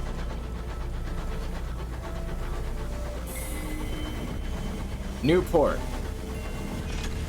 Palmer and Plenty Circus. Gervais's Rest. A traveling circus has settled here, too afraid to go further and too afraid to turn back. Its clanking, gaudy locomotive scavenges such audiences as it can from nearby homesteads, and delivers them for an evening of shabby, desperate big-top magic. Root the amiable vagabond. You find him waiting serenely at Gervais's Rest, clay pipe clamped between his teeth. Another signaler! It only costs a couple sky stories. I think we'll pick them up. You find him waiting serenely at Gervais's Rest, clay pipe clamped between his teeth. He claims to be an expert in snake wrangling, thimble twisting, and stick swinging. He professes to be a psychologist, mythologist, and escapologist. He boasts he can tell stories that'll haunt you until you die, and play tunes that'll make stones dance. If all that fails to entice you, he supposes he could turn his hand into signaling.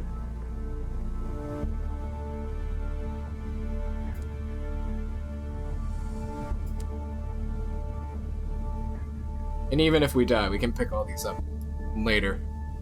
So. The greatest show, that's what the adverts promise. The reality is not impressive. Aside from the big top that dominates the circus, the place is shabby, poorly maintained, and even more poorly attended. Bored-looking circus folk run rotting booths. The clowns' painted-on smiles are no match for the deep-set misery behind the grease paint.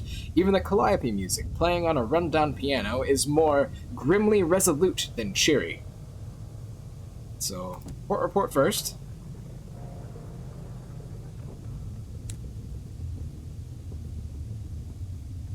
Yeah, we'll purchase tickets to the circus. It's only 10.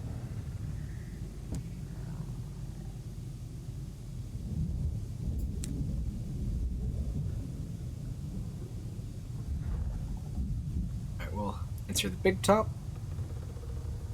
No one in the meager audience displays any enthusiasm, not even when the ringmaster thunders in on a horse-drawn calliope. Then come the acts themselves. Oh dear. The humiliated magician's trapdoors fail to open, leaving his glamorous assistant noticeably unvanished. The bereaved acrobat swings from a single trapeze, the other hangs lonely and unused. The pensive clown's fire-juggling act ends in disaster, and not the humorous kind. The less said about the lion tamer, the better. He should recover.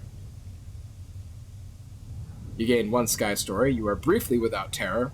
You have spent time in the circus. Yeah, so you can reduce terror in the circus. Visit the amusements. The Midway calls. Most of the stalls are empty, their owners either asleep or long since gone. You gamely make the most of them. From the Hall of Mirror, there is only one, to the Whack-A-Rat game currently closed due to the rats having unionized. The least the day proves quiet, with nothing actively trying to kill you. In the high wilderness, that alone counts as a vacation. The circus staff are coming to recognize your face. Oh.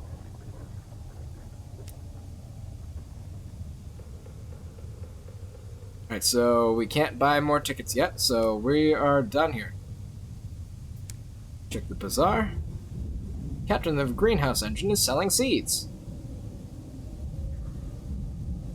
Fresh from the gardens of the Reach, this green-thumbed captain buys crops for a pittance from the region's scattered farmsteads, then sells them at the yield at larger ports. All right.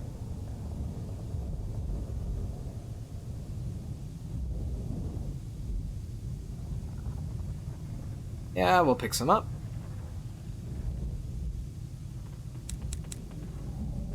Cheap seeds are always good, especially for some of the bizarre contracts. Then, yeah, we can get cheaper bronzewood over here. Nice. Alright. I'm not gonna go too far out at the moment.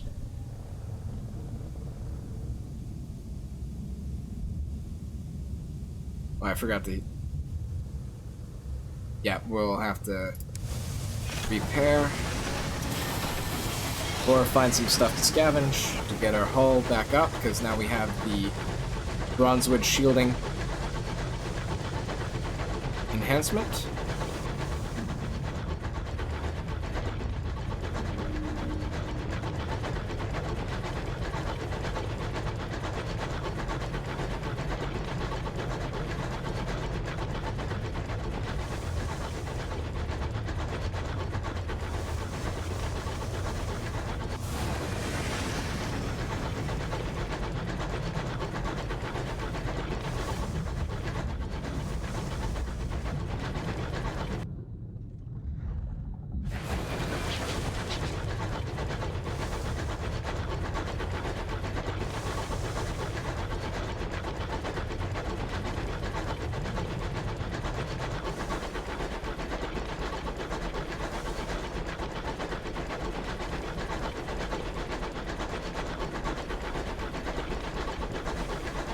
Quiet, and I don't like it.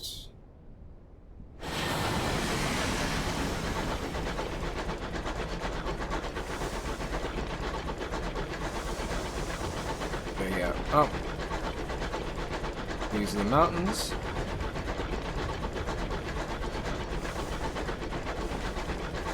We'll scoot in and out, because these are... This is not a place you want to linger.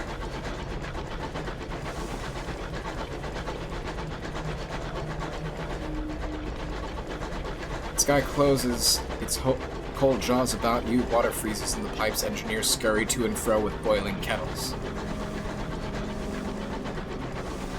It's cold.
Come on.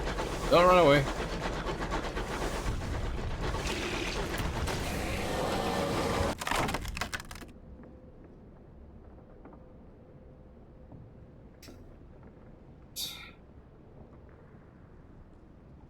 Precious stones from its carapace. Ah, damn it. Ah, shit. Lost crew.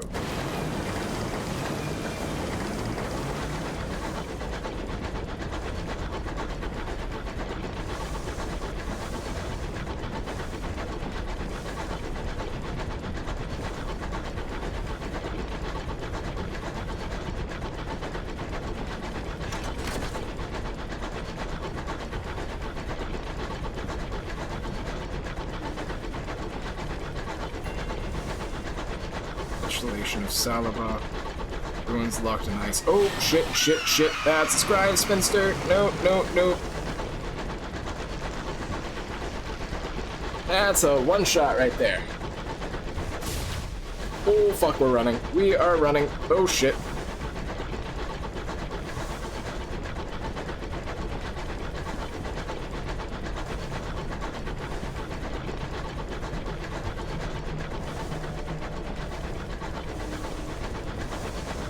Close to the mother of mountains, the sky grows cold. Your crew dons coats and gloves. Right, that means should be close to like Lustrum or Carolon. Theoretically. Yeah, that's bad. That's a horror. If I'd have gone further, we'd have been gaining terror like nobody's business.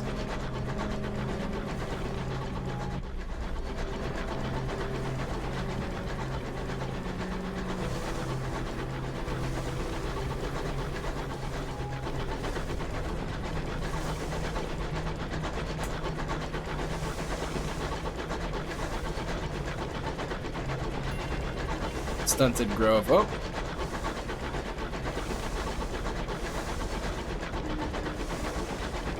Silence is eerie. The stoker tries to sing to lighten the mood. His comrade hushes him.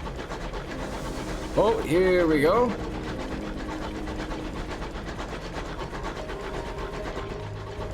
Here we are. Carolon.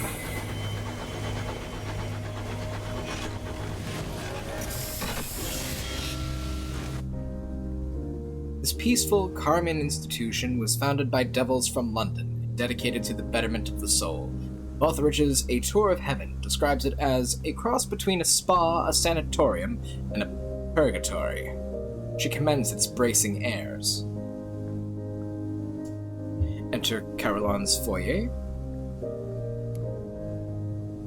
Greystone, the color of a monastery, attending devils and devilesses dressed in uniform, and an incoming parade of the sick, the friendless, and the dying, and those who think their lives would be better if only they were something else. This is Carolon, where souls are refined to something more impressive. Write a port report.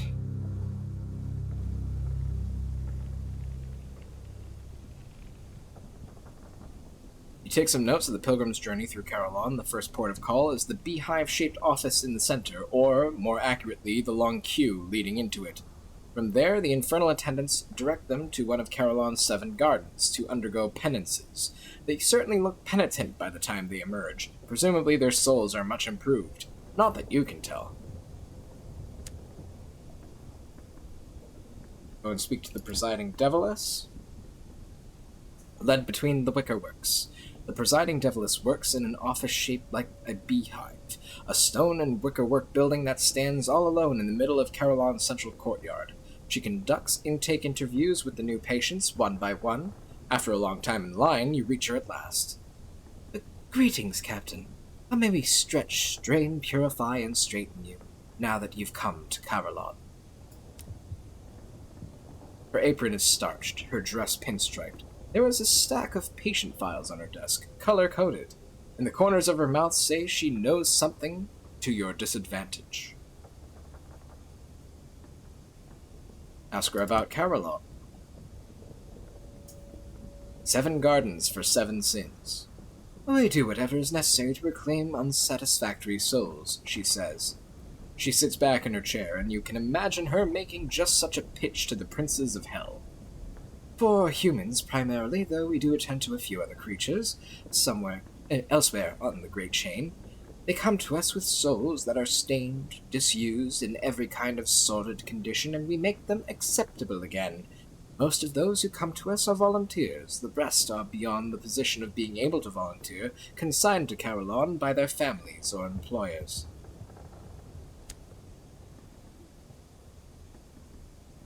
And after a stay at Carillon, what then? Most people go home again, she says. Some find that they are weary of their souls and pass them on to us. We operate on that slender profit, and on what we can get from donations, or from sales of penance and forgiveness. She looks at the blank page before her. But what about you? You look sturdy enough to make full use of our services. Are you afraid of needles? What is your view of worms? Which do you fear more, venoms or poisons? She takes down a page or two on all of your least favorite things. Listen to a proposal and gain access to the terraces of Carillon. She is prepared to offer you a deal. A welcome patient. Listen, she says. You are free to make use of Carillon, take a penance or two, alter your soul. I think you'll find our services very imaginative. There is another matter I hoped you will look into. A devil in rose-colored gloves. He used to supervise the Gaslight Terrace. He was removed from that position, but I fear he may still not be entirely aligned with the objectives of Carillon. If you find out anything about him, anything to his disadvantage, she looks grim, bring me the evidence, and I will reward you. We'll return to the center of Carillon. We're not going to worry about this quest quite yet. Come back if you have any other questions, says the Deviless. She has already opened the next file on her desk.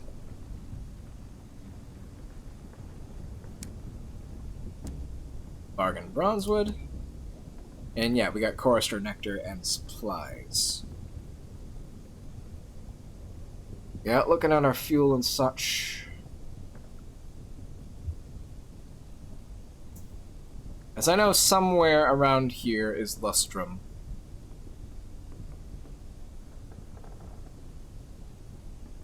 And then, according to the information we got, somewhere around here is going to be Hybris. But I think we'll take a quick jaunt and look for Lustrum. And if we can't find it, we're just going to turn back to New Winchester.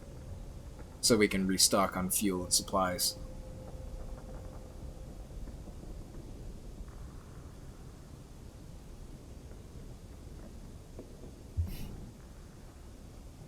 Alright. On y va, let's go.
Back up a second.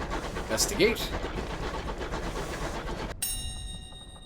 An abandoned signal box. Window cracks have created a filling of moss-green dust. Once white paint is yellowed and peeling. The signal box possesses a faded dignity, like a beleaguered butler. It was designed with pride to be part of that great folly, the Isambard line.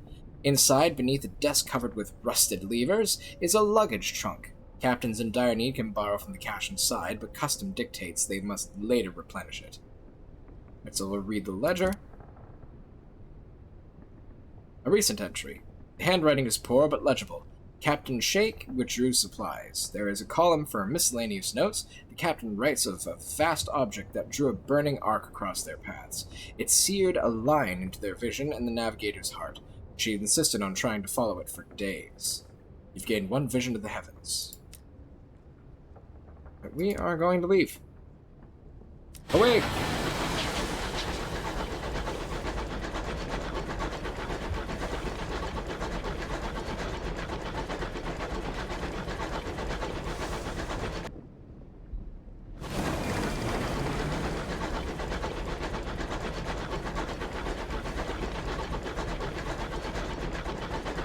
Oh boy. Myra? The wreck gleams with frost. Its windows are dark, its engine silent. Perhaps something of value lies within. Oh, signal the wreck. Well, we do need crew. Success! Your signaler fetches their signal lamp and flashes a patient message into each portside window. There, a faltering glow burns in the frost. Someone has struck a match. You dispatch a boarding party. They retrieve a survivor who is eager to sign on and a hard worker, if surly from their long isolation. There we go. Good news.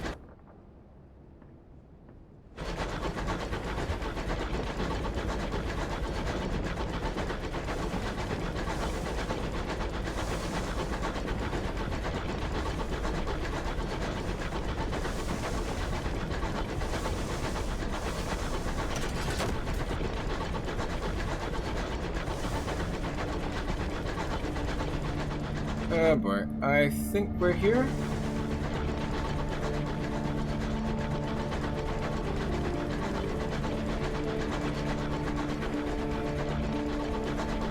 In this dark, creepy expanse.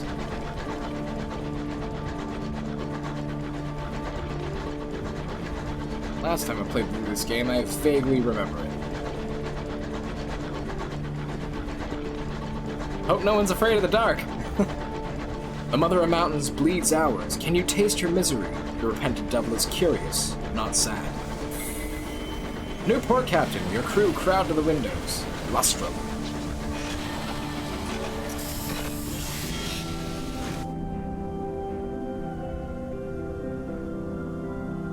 Prospector's Quarter, the frantic, hustling heart of Lustrum, crammed with prospectors, peddlers, and purveyors of essential and occasionally illegal services. Most business takes place here, unless you're a dreamer seeking your fortune on the claim fields. How are we doing on money? Right, recruit the Fortunate Navigator. A Fortunate Navigator is thoroughly examining your engine's pipework. Crucial bit this. Now look at how it's been maintained. Beautiful. Your stoker beams. That was me! A mid-flight patch too! Alright, so he gives you First Officer, Iron 6, fails 2, Affiliation Establishment by 1. Alright, so yeah, we're doing an establishment run, so pick him up.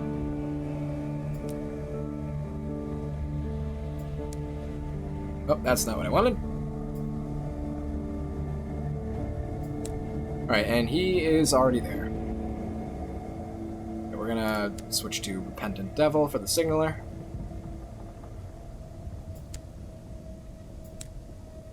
Explore Lustrum. What was briefly a modest, pleasant town on the Mother of Mountains now runs on increasingly desperate dreams of riches. Fools sell their futures for the chance to mine years from the mountain's frozen sides. Sharper minds sell pickaxes, supplies, and the promise of a warm bed at the end of a bitter day's work. Port. Limited prospects. So much for the quiet retirement village that used to be here. The rush of prospectors has ripped the civility from the place as efficiently as the geodes from the mountainside. The scars that remain are no less vivid. Fewer and fewer prospectors return with geodes of ours, and the cost of processing them off-site grows every day. Still, for now, Lustrum thrives, and offers the promise of riches for any lucky man or industrious miner willing to come and risk everything in the snow and the mud. Right, we will continue the search for the Men of the Host's identity. The locket is passed around the camps of the prospectors. Most scratch their heads, others sigh and look away. An elderly prospector approaches, carrying her hat in her hands. You're the one looking for old Grey, she sighs. Long dead, shot south of the mountain. Wouldn't share his hours, fool. No point in rising high on the mountain if there's no one at the bottom holding you up.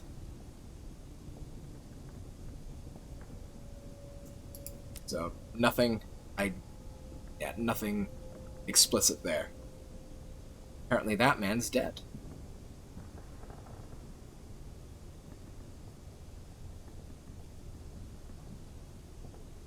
We're not going to seek a claim yet. We are going to explore Lostrum.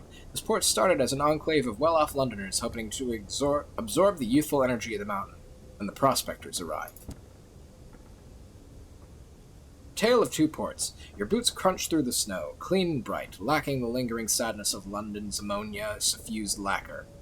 Townspeople nod politely to you, a distinguished visitor, but avert their eyes from the grizzled prospectors and get-rich-quick merchants who have taken over their slice of civilization on the mountain.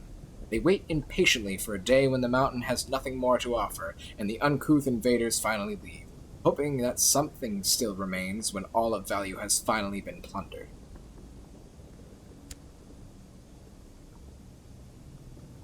It's the Hangman's Pub. Irritable miners jockey for space by insufficient fireplaces. They pay for the overpriced drinks with their dwindling coins or lowest quality hours. A few fortunate spare the mark of miner success, the baby soft hands that come from regularly handling unseasoned hours.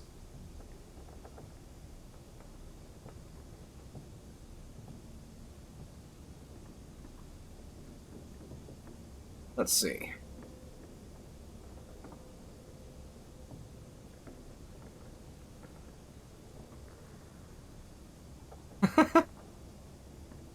Alright, we're not going to recruit the Rat Brigade right now.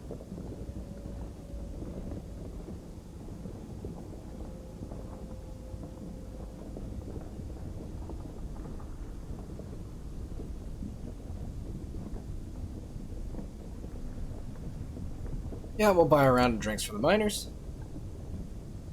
An elderly prospector and a hulking, scarred miner move aside to give you just enough space to squeeze in. Everyone seems to be talking shop. More importantly, everyone at this table appears to have at least some luck out there. Some to gossip about recent troubles. It's them windward bastards, ain't it? Didn't mind them sending round their neddies, honest competition. Lads enjoy the distraction. But can you see the state of that Parzival lad? The miners huddle. That weren't Windward. That's them night hunters they talk of. Peering folks up there with their claws and teeth and eating them oh. You see there's a black rush before your eyes and then snap. Interesting.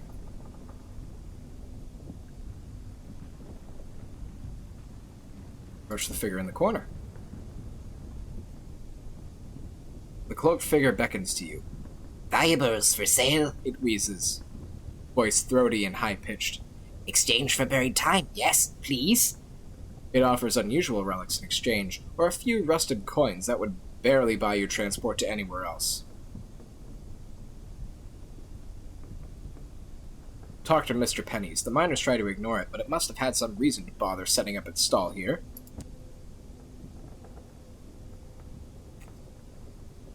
The importance of a second. Everything ends, the figure wheezes. Even law. For everything a reckoning. Need help. Need hours. Postpone reckoning. Shadows with thistle ropes and broken wings waiting on riverbank to catch final breath. Everything dies. Must outlast. We trade, yes. Trade hours? We trade hours now, yes. Good quality merchandise. Yeah, I think we're gonna return. Yeah, not much to do here. Visit Murgatroyd's Golden Tea Shop. Some come for the fine teas, others for the carefully prepared manila folders underneath the counter. All agree that the scones are divine.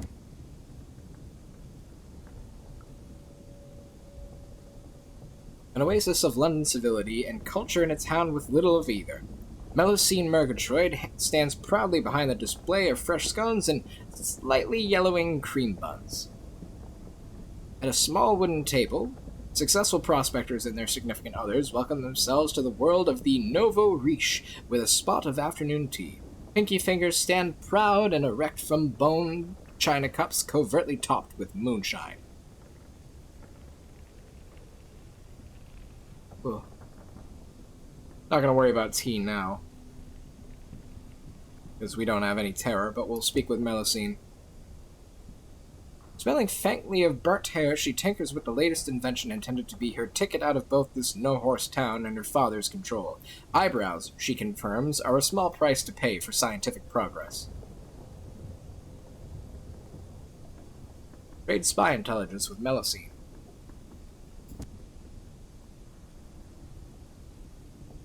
Savage secrets. Take a look at her inventions. Melusine glows with pride as you examine her mostly untested inventions. Clockwork lens array that offers superhuman levels of telescopic sight, provided you can insert all 6 sharp brass hooks under your eyelids. The internal combustion privy, ideal for handling unpleasant waste products and warming whatever's left of your house after the inevitable explosion. An automated pickaxe capable of striking Earth 7 times a second. Melusine nods, irritated. Pity about the minor bone-shattering issue. The only thing she won't let you poke at is a twisted arrangement of glassware and electricity in the corner.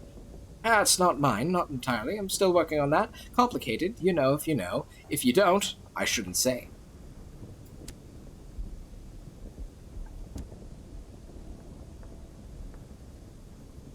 Turn to town.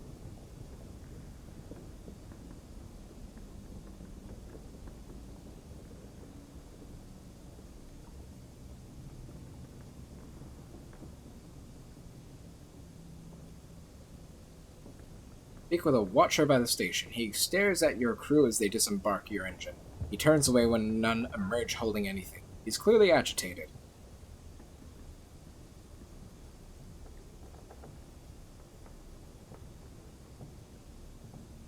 Alright, we'll speak with him. Missing a delivery. Sorry, the man apologizes. I didn't mean to stare. It's just we've been waiting for a delivery from London. Really important supplies. I don't suppose you might be heading anywhere near the relay to Albion, would you? If you would check if anything's happened to it, we'd really appreciate it. Albion Transit Relay lies to the north-northeast of New Winchester near Port Prosper. Alright. So something we gotta go pick up at Port Prosper. Interesting.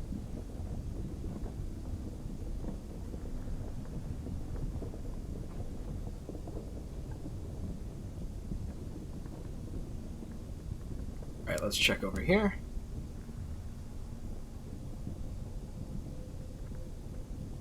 Oh, cheap hours.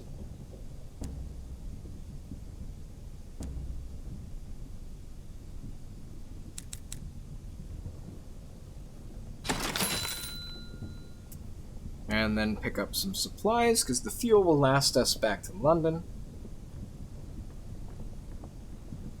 Or not to London, New Winchester.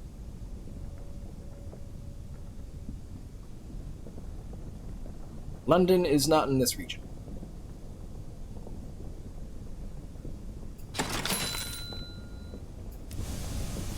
Alright, let's go.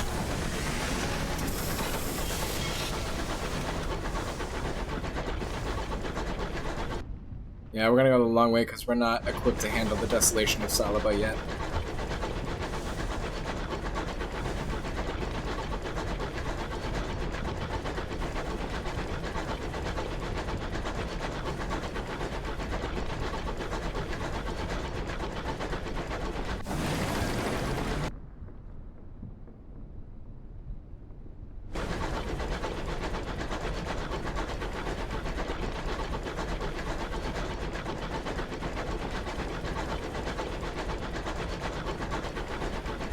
Yeah, because it's much shorter going through there, but most of the enemies will get you in a couple shots and your terror is just going to skyrocket.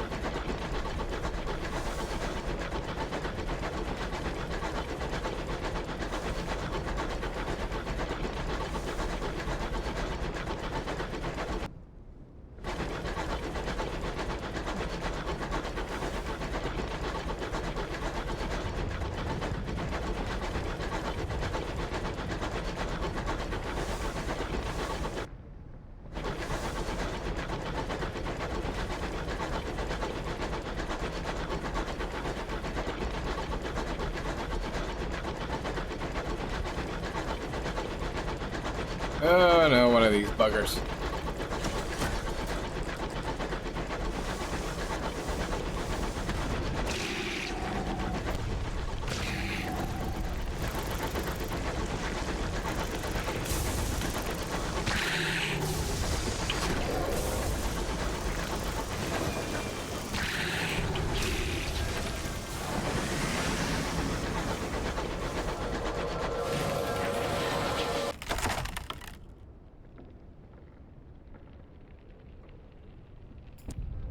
Ah, damn it.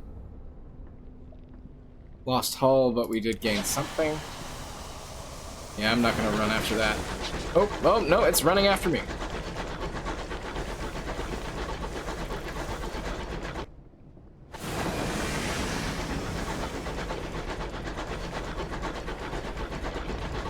Yeah, not worth it. Yeah, not worth it.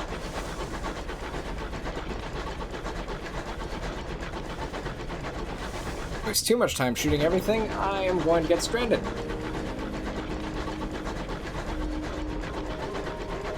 It's dark and peaceful here. The stars are few.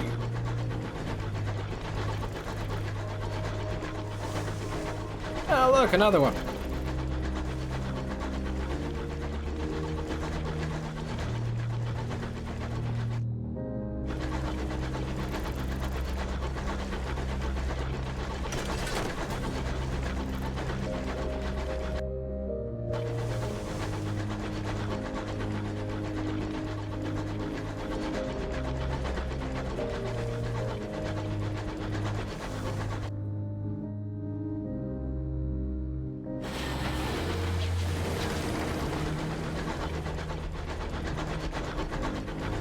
That was a good exploration.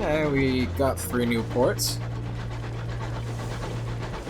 Mountainous rocks clad in jacket of frost rise about you. These passes are perilous. Oh!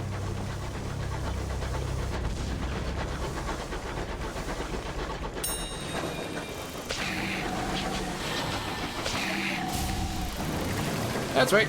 Dodge! Woo! You're all the way over there, and I'm all the way over here. Oh, shit. Never mind. Hello again. Oh, motherfucker.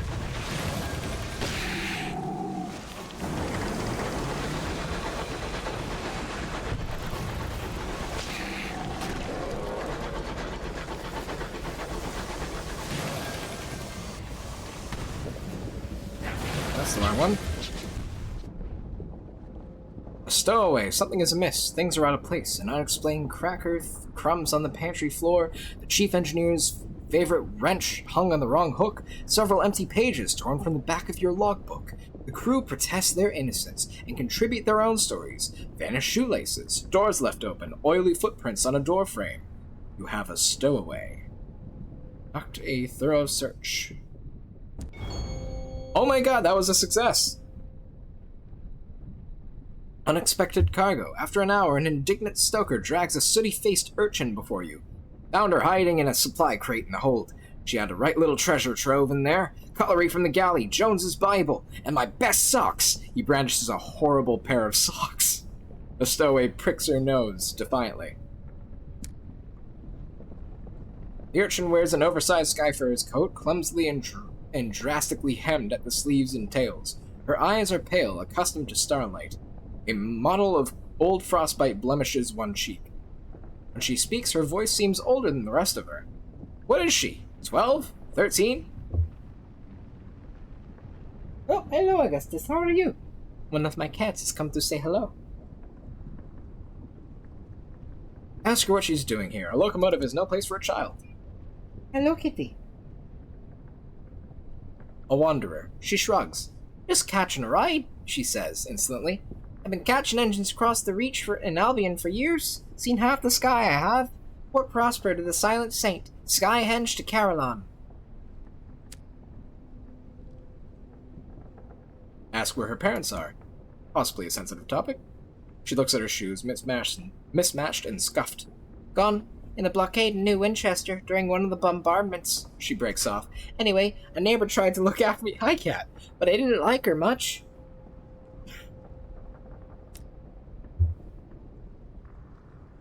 What are you doing, cat? Hello. This one's Augustus. Get off my keyboard, please. There you go. It's a good pudding.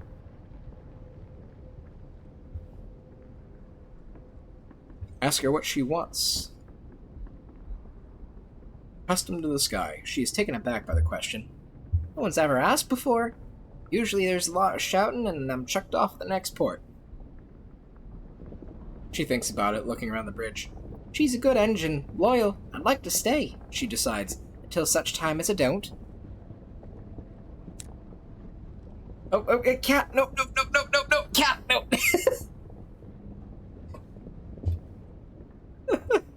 What are you doing? Hi.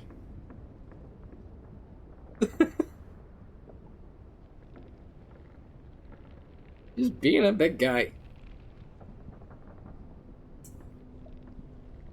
Let her stay. You could do with a mascot. This will end the conversation. You will require a sky-worn urchin.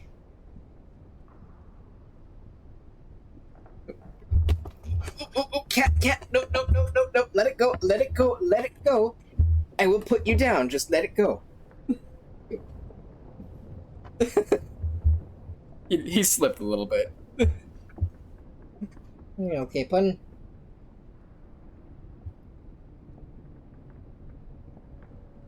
Welcome aboard. Well, actually, She salutes you, inexpertly. you won't regret it. I can help you out, like. I know my way around an engine, and I'm no stranger to the sky. I know stuff. I can teach you. Perhaps another time, you tell her. You shake her grubby little hand and send her to bed. It's past her bedtime. Onwards. Alright, just gotta make sure. Alright, mascot, we have the grubby urchin. Okay.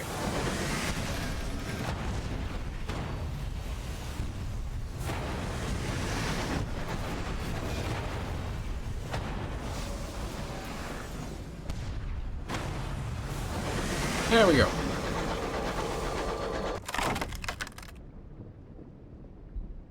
I think this time we'll raid the safe. Unfortunately, we didn't get the mangonel. No, not right now, cat, not right now. Oh, one supply, there we go.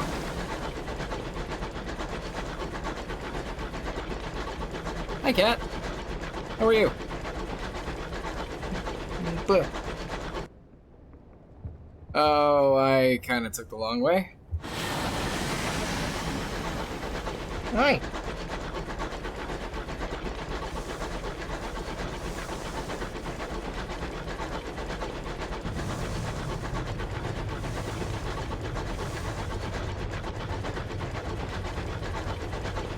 This is fine.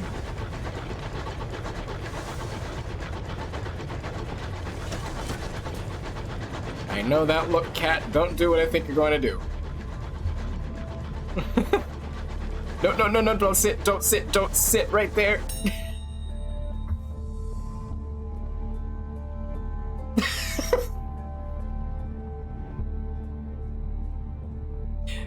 A homestead. Settlers who live so far beyond the edge of civilization relish the hardships of solitude. They will fiercely defend their small territories, but occasionally welcome company and trade. This homestead is almost hidden beneath the growth of wild, sprouting foliage, as if it were the victim of a fairy tale curse. The flora of the Reach is difficult to tame, and the settlers that dwell here are struggling. Oh, we got a colony of ants.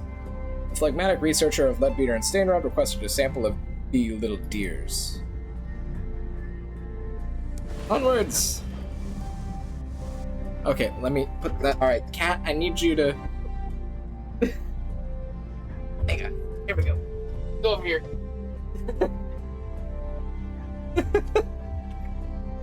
You big doofus. You big doofus. Don't stand there. Alright, I'm almost there.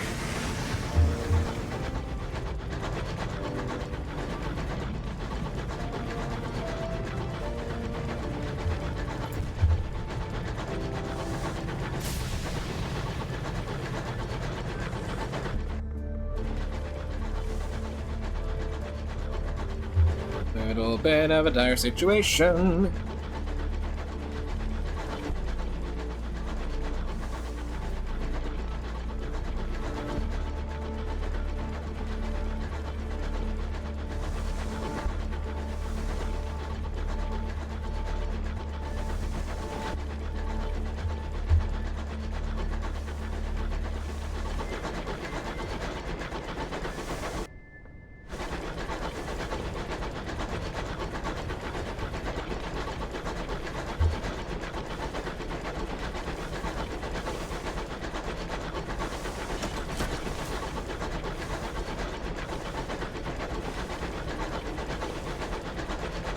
wispy condensation trails across the sky, the ghost of passing trains.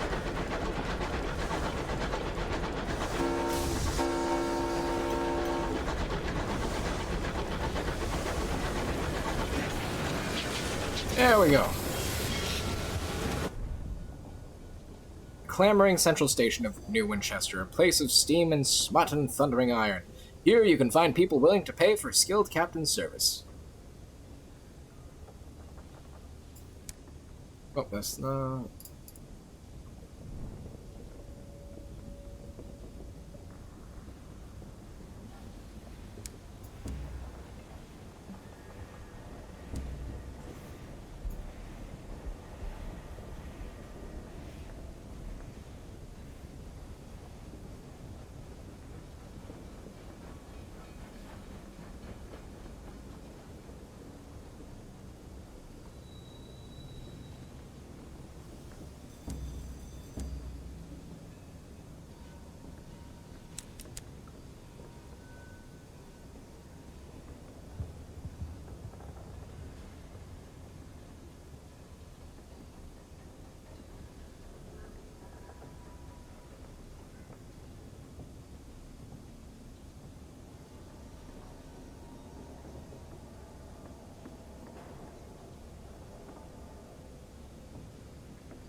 There we go.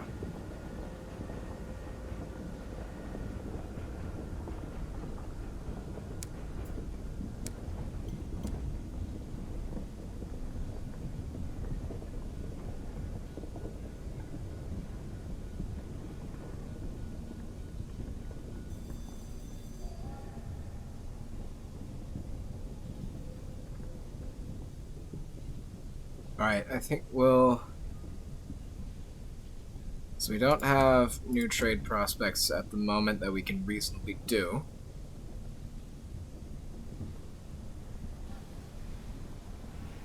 Right, we're gonna go up around, turn in our port reports. Go to Port Prosper, get the impounded goods. Pick up a settler, take them where they need to go. And then... yeah, I think we'll go from there. Actually, if we swing around the nature reserve first, drop off the ants. Yeah, that sounds good.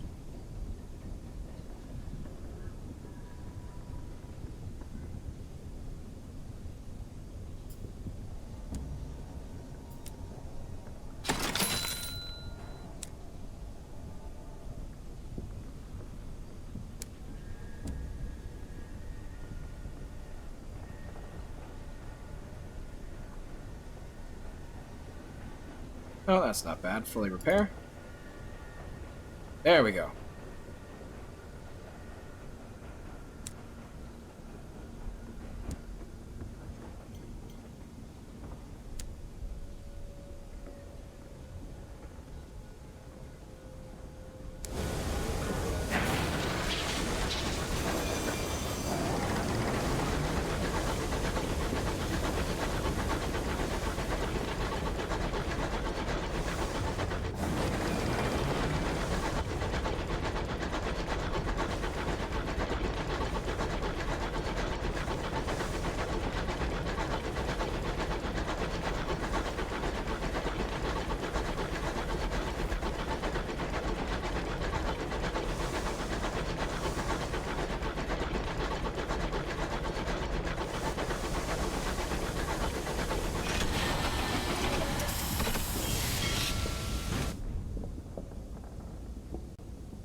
Second.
Alright. Reports. There we go.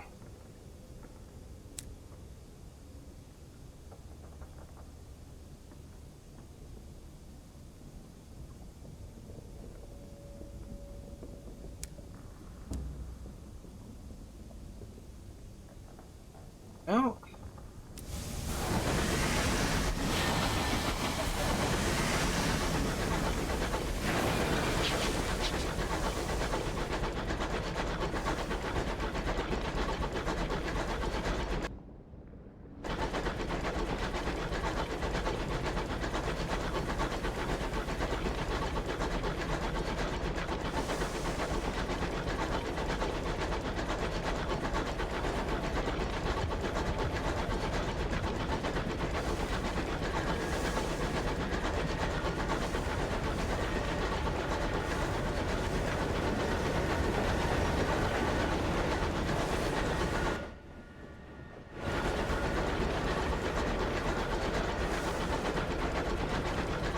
On our way.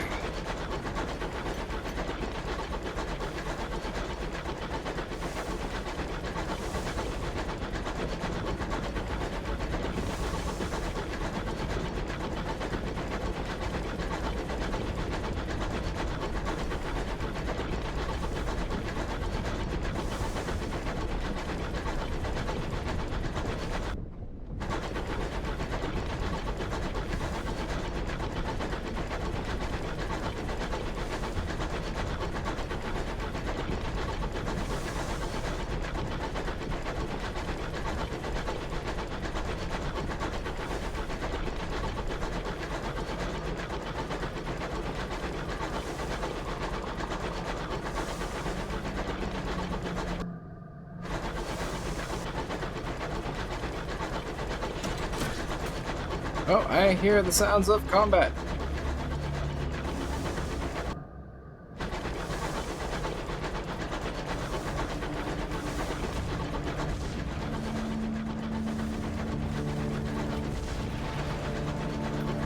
Stay over here.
Black glove. Eee.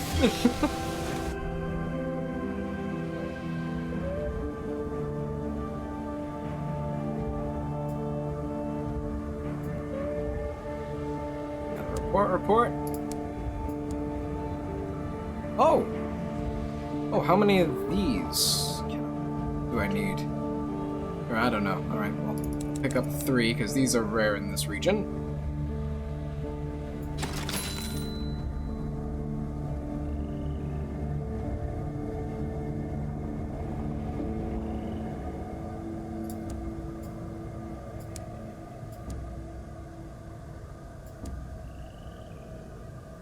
Drop them off.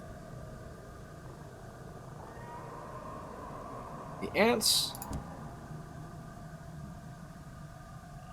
And an ants from a homestead.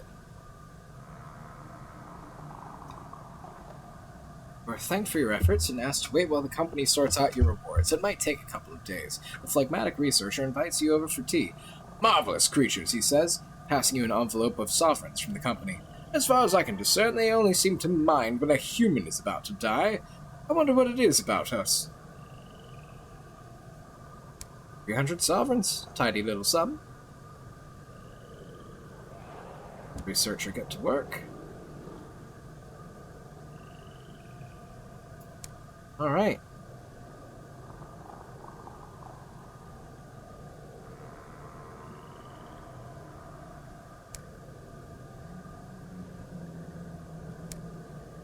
Good, good.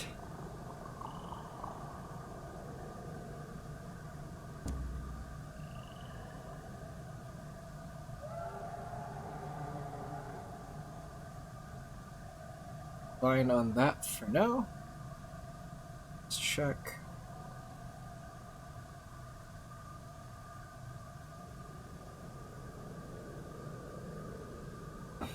Alright, yeah, no, it won't take that long. Although I think, yeah, it'd be smarter to just go back and drop off the shot and shell at the bank. Yeah, we're gonna do that.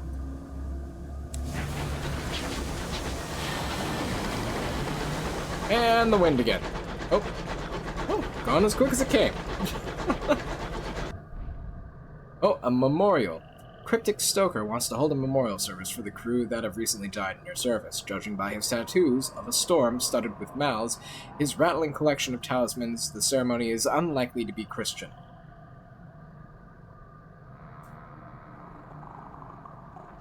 Alright, we're not gonna... 28%, 38%. Proven a 10. Oh, God. Tempestuous. The cryptic Stoker appears before the gathered mourners with his face painted storm gray and his amulets rattling like distant thunder. He speaks of a storm that remembers, his voice reeling between a croaking approximation of an old woman's voice and a shrill mockery of a child's as a drawling attempt at high society patriarch. The crew seem unconvinced by the outlandish ceremony, and perhaps they long for the sober, plodding Sunday services of their youth. Gain 2 terror. Oh, could be worse.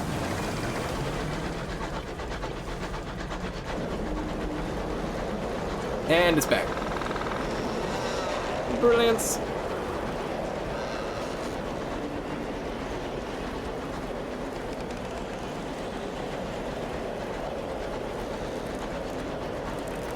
Come on. You can do it. You can do it, little engine.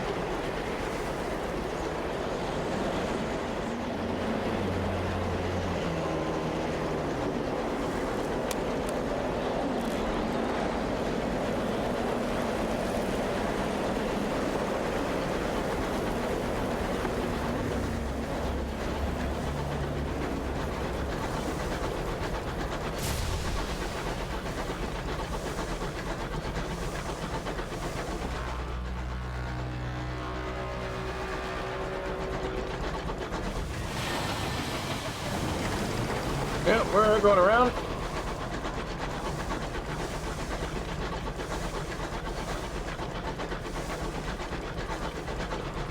Not good at all.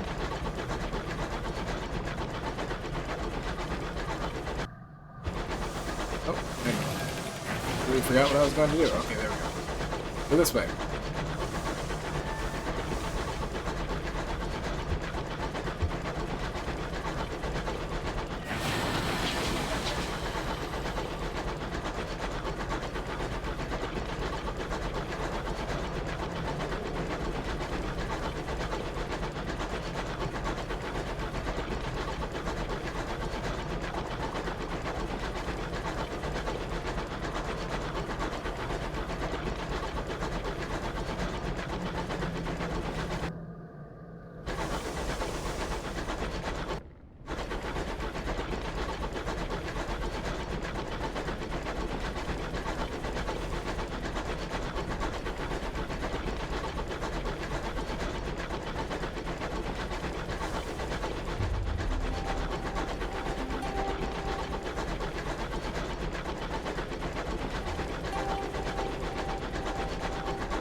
Here we are, cruising the not-so-friendly skies.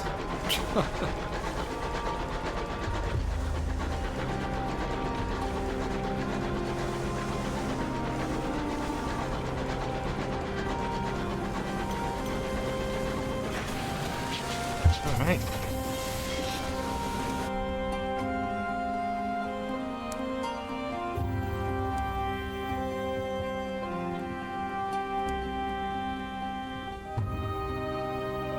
Oh, nectar for Magdalens. That's some tidy profit right there.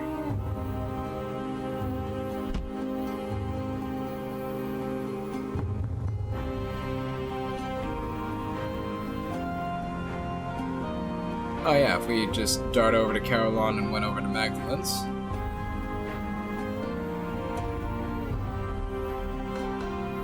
Hopefully there's a passage there. If not, we're a little fucked.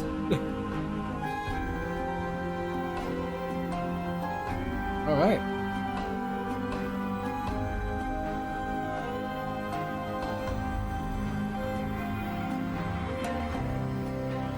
We do need to go up there anyway, so I mean, if we did that now...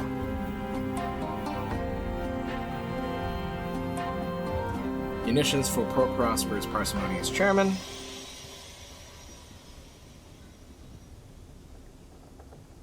Up to 3 carefully packed crates of munitions. Alright. So we do need these. Oh, I keep forgetting you can't do them by the stack. That's one of the only annoying things about this. Alright, we need fuel. Do one more supply. At least we can get fuel over here. And we need 3 spaces for the nectar. The nectar there, munitions there. And pick up all the stuff around here. Nice, okay.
Alright, yeah.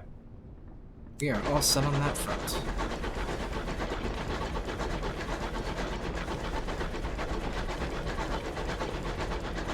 Right. We need cargo space, so we're not going to bother with that.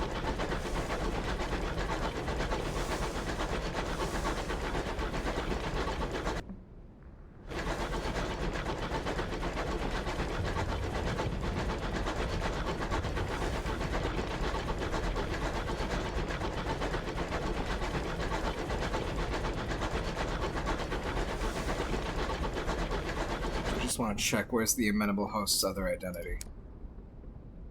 Okay, we gotta go to Port Prosper for that too. Alright.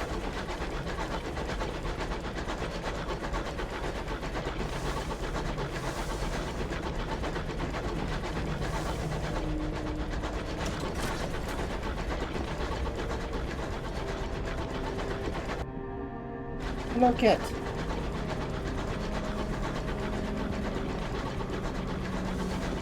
How are you?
so we need 3 spaces. We're just gonna do a couple circles around this area. Just kind of wear out our coal. We have enough space.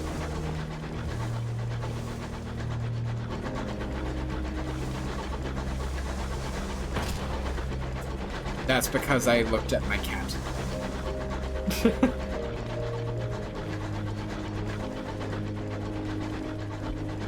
Fine, did hardly any damage to us.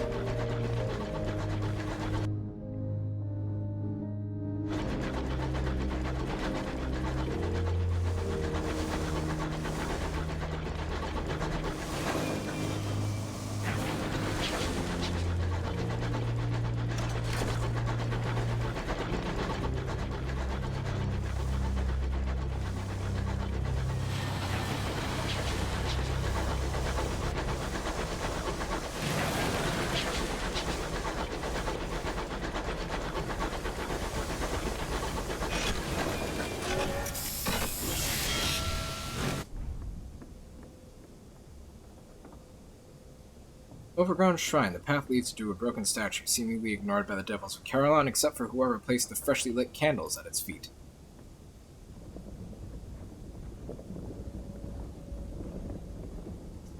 The face is poorly carved, and its features unmistakable. The burrower below stares at you through one gemstone eye and an empty socket. Yeah, we're not gonna piss the burrower below off, so we're gonna contemplate the statue and lose some terror.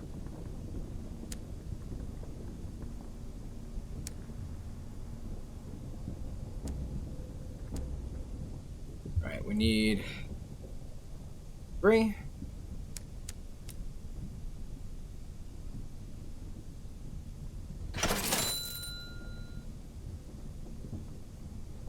All right.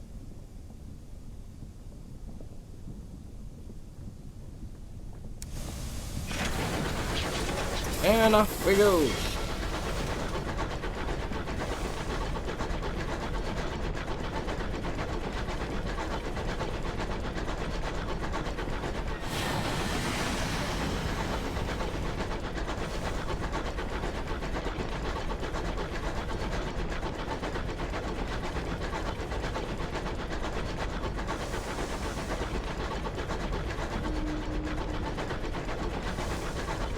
The engine's headlights glow like a ghost upon the icy mist.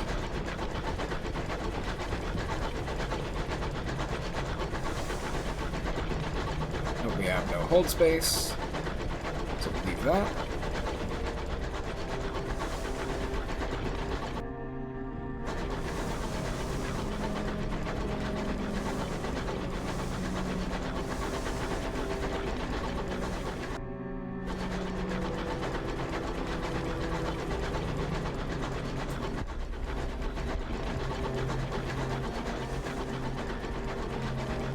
Very spooky.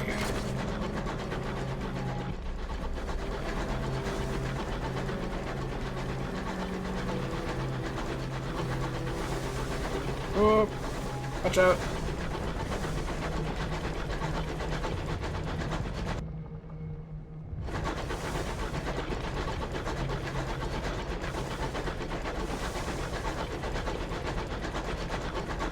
Watch out for these asteroids.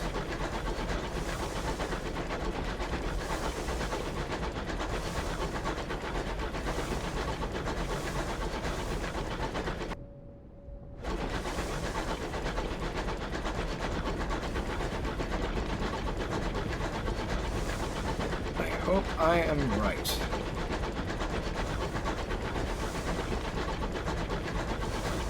There we go. I think I am. Aha! Huzzah!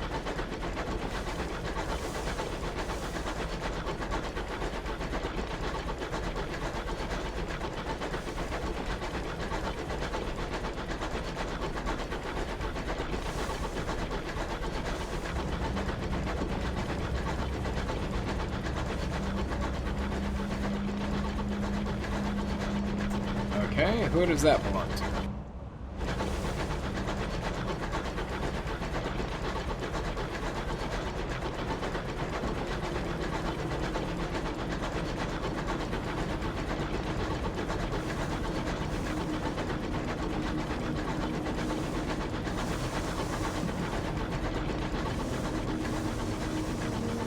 Most Sky Wanderers end up here sooner or later, says the vagabond. The lucky ones leave.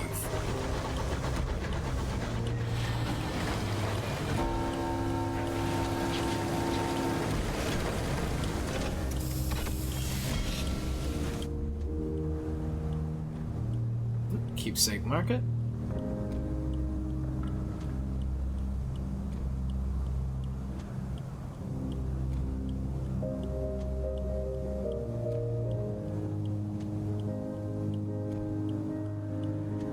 Alright, yeah, we're gonna reduce terror.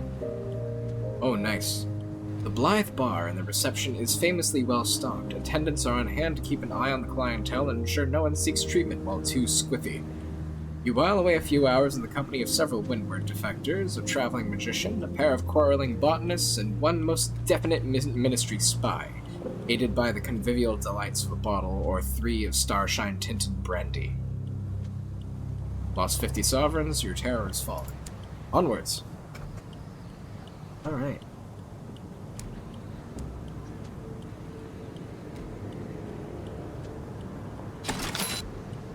Nice tidy profit. Oh, we'll leave that there for now.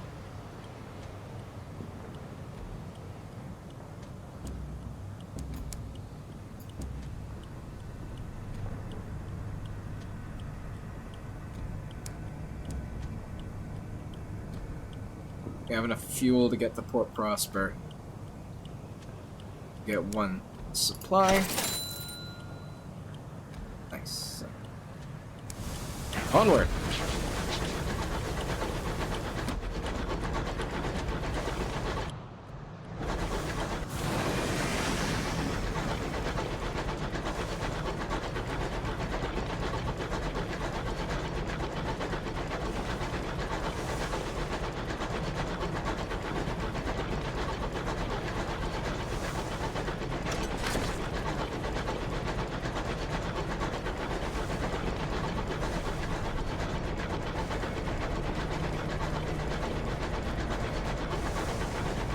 Oh, someone's fighting.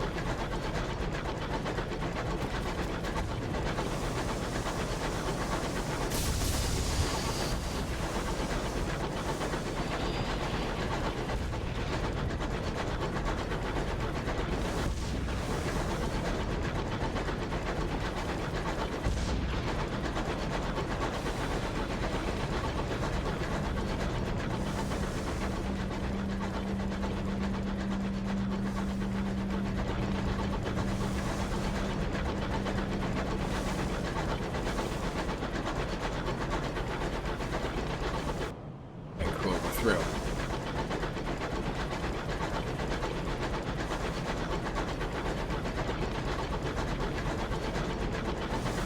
Oh, wreck. A northerly mill.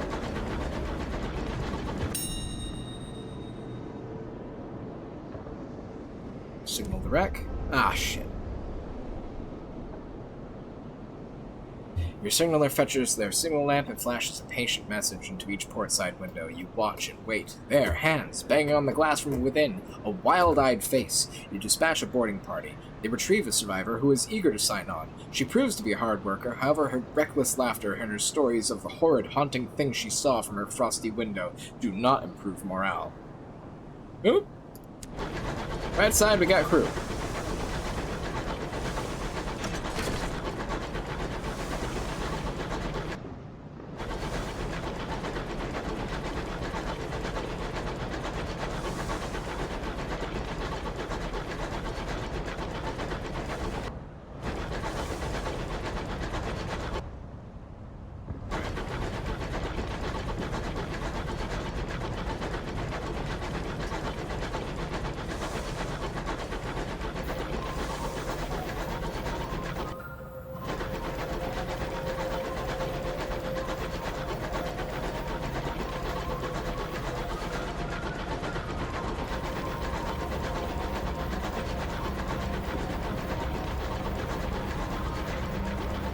A rumble of far-off refineries, distant searchlights rake the sky. Port Prosper.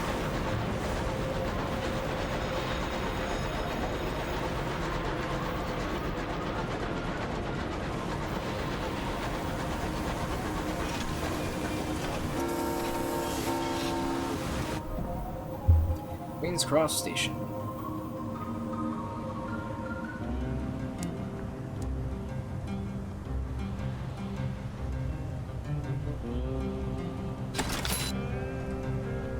Gain 1 supplies, gain 10 fortune stovepipes.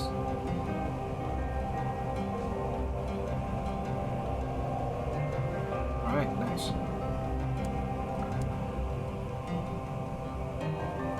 Alright, we'll keep that as is for now.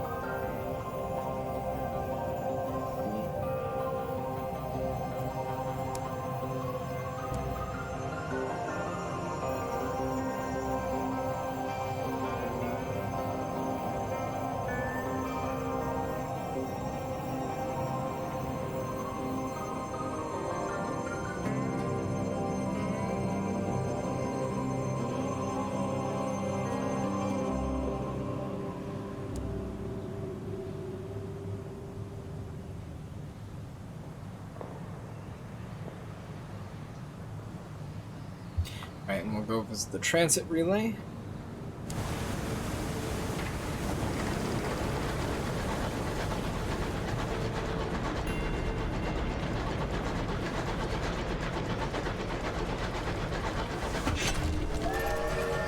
Oh, time to level up. Take a facet.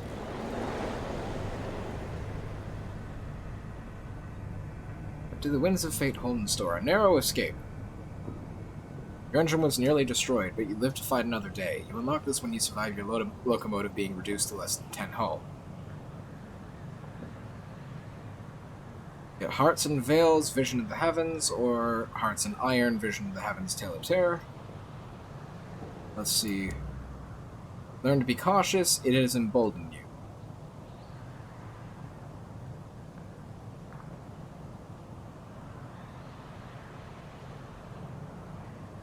We'll come back to that. Then we got an interlude in red and gold. Metamorphosis. Could no longer be the person you were told to be. A lost love. Love, the gradual erosion, that which separates you from someone else, the fitting together of two lives, as intricately and intimately as the threads in a tapestry of the cells in your skin. When one of those lives end, what remains of the other? And then a black sheep. You never fitted in. You were a piece from another puzzle. You came to revel in your family's disappointment. Their disapproval was a trophy. Their condemnations a commendation. Maybe. Let's see. We can either metamorphosis or narrow escape. Hi, cat.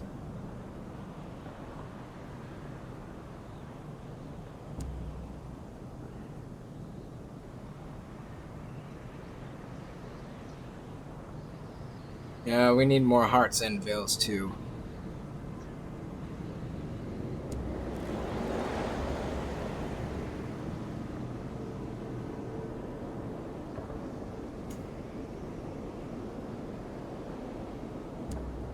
Alright, we're gonna... You've learned to be cautious.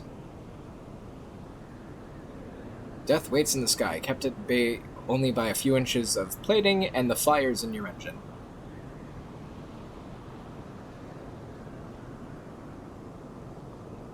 Alright, we're going to go ahead and do that. You've learned to be cautious.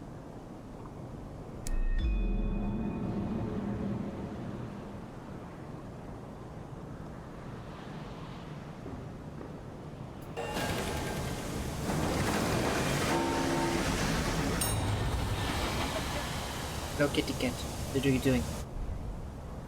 The Albion Transit Relay, a stone edifice scintillant with sigils, is encased in a contrivance of steel and brass. This is a Singh-Jenkins relay, allowing transport, via a loophole in some cosmic mandate, across the sunless waste to far-flung districts of the heavens. This one leads to Albion, the heart of the new British Empire and the seat of Her Renewed Majesty Queen Victoria. Yeah, we're not going to try and leave the Reach, but we are going to check on the delayed package. Sign here. Board Customs official is glad to clear some space in their cramped office. As long as you don't want to travel between regions without the appropriate paperwork, they couldn't care much less about cargo. This package has been serving double duty as a card table for the last week, but now it's yours, and the people of Lustrum will be glad to receive it. Reach. Onwards.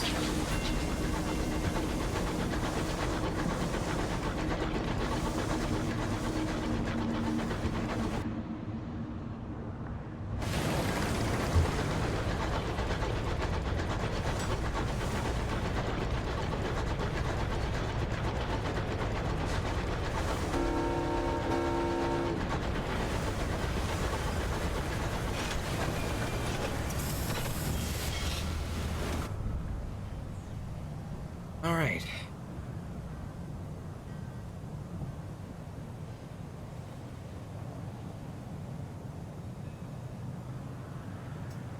Transport to settlers. An opportunity. Transport a settler. Check. Alright.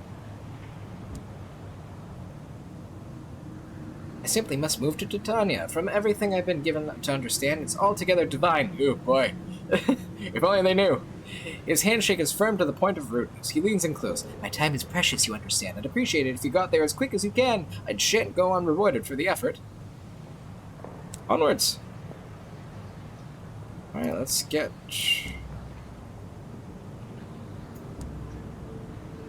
some fuel. Supplies. Allons-y. Well, let's make sure I got a port report.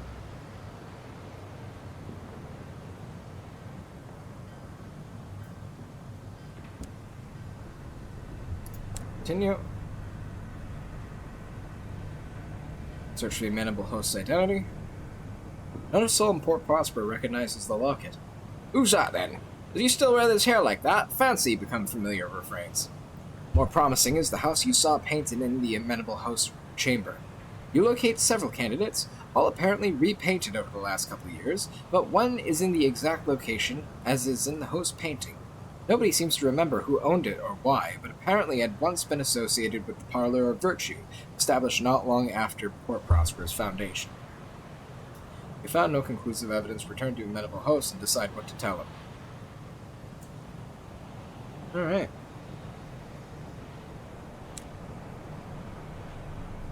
Attend a grand ball. Candles illuminate the great staircase that sweeps up the residence of the Windward Company, which has been chosen to host this season's ball. West Enders promenade in their finest, hoop skirts and starched collars predominate. White tie is the order of the evening. A few East Enders, mostly actors, have secured tickets, but most are servants, if they are ever seen at all. The orchestra is playing the score from Victoria's first ball under her throne of hours. Be on your worst behavior or be on your best behavior?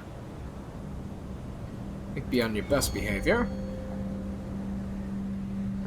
Your buttons gleam in the mirrors, as does your smile as you make polite conversation with notable after notable. The ball begins with God Save Our Queen and ends with a quadrille. You're on your feet throughout. You drink precisely the right amount of sherry. Your comments are on the near side of cruel, yet diffused with an elegant turn of phrase almost immediately. To the servants you are polite, to the company men you are charming. Everyone agrees you are quite the success. Several are amazed you are not a native of Port Prosper. You are welcomed by the prosperous West Enders. Sparklers wheel in the sky, lovers race across the span, the scent of the butterscotch and candy floss on the wind. Alright. So that's that. Alright. Let's go to Titania.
quick stop around the Memorial of the Unknown Rat.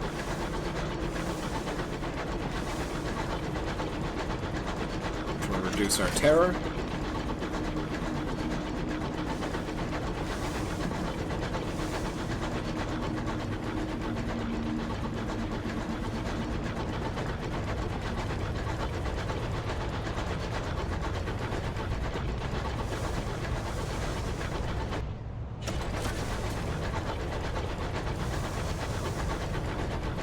Approach the Memorial of the Unknown Rat. One by one, your crew remove their hats.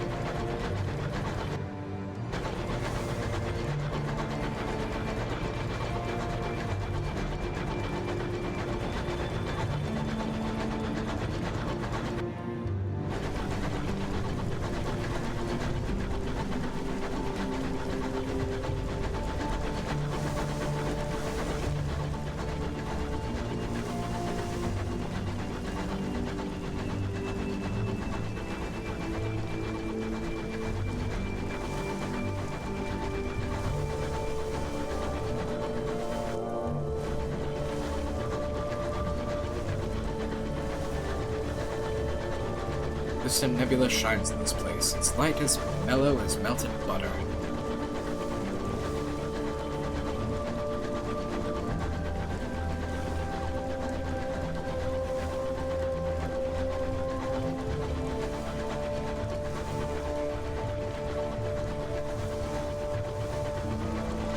Primordial ruins litter the heavens. Here is a piece of one, columned and crumbling. Yeah, we don't have an assaying tool yet. Unfortunately.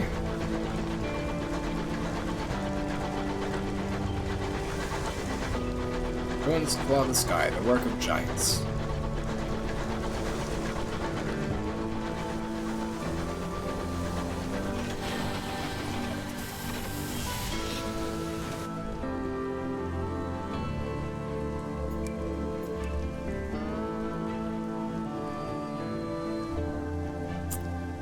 Yeah, don't have anything we can do with Bombazine yet.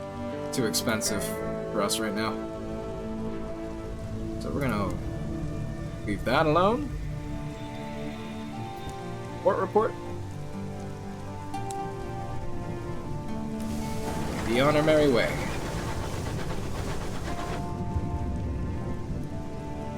And just a straight shot down.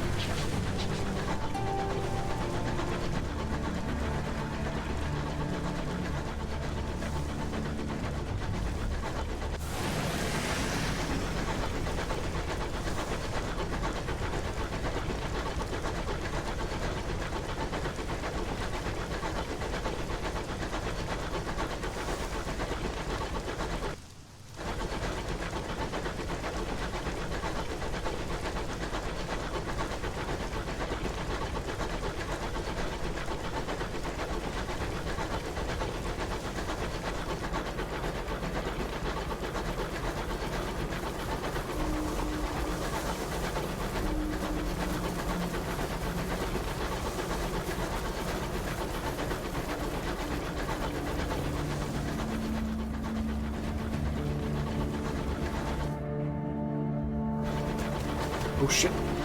What are you firing at? Jesus.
Yeah, I'm not gonna even try with those until I have a better engine.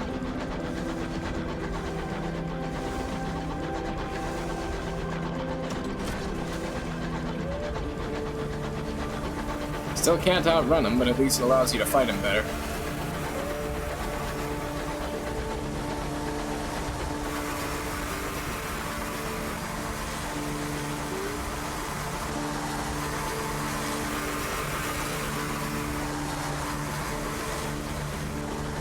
Yeah, friggin' chorister bees are menaces.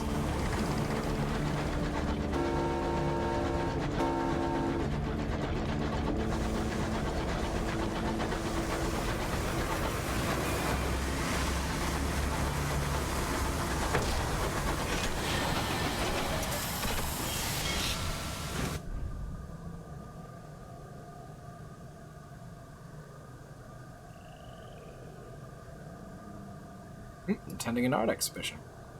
Sonia's largest pedal hums with activity. The melancholy poet, rhapsodic mayor, and stone-faced sculptor have brought their best students together to showcase their work. They stand at a respectful distance, glaring at each other. The exhibition. Since several pleasant hours, surrounded by art, much of it painted with pigments sourced from the Reach's unique flora and inspired by chorister bees. Once the visitors have moved away, however, they immediately launch into lengthy diatribes on the many ways they could have done better. Your terror has fallen. Nice. Report. Rob off a settler. They arrived at their destination. Whether or not they still wish to be here is another matter entirely. Encourage your passenger to disembark. You've made good time. They should reward you well. The breeze wafts the sweet perfumes of wildflower in your direction. Lovers race by in various states of undress. A giggling nudist capers after them. The settler claps you hard on the back like an old schoolmate you'd rather forget. Good show. I say we got here in record time. Record time. Let's hope they're as eager here as you've been. Here's your reward. Catastrophically Emma. Hello! How are you?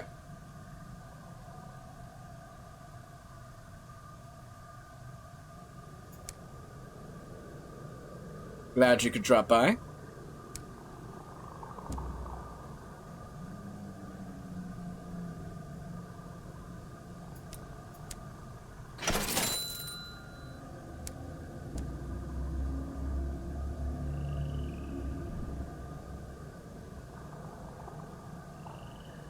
Not a problem. Thanks for looking. I'm not sure exactly how much longer we're going to be on. Just finishing up a couple things, then we'll be wrapping up. But glad to have you here.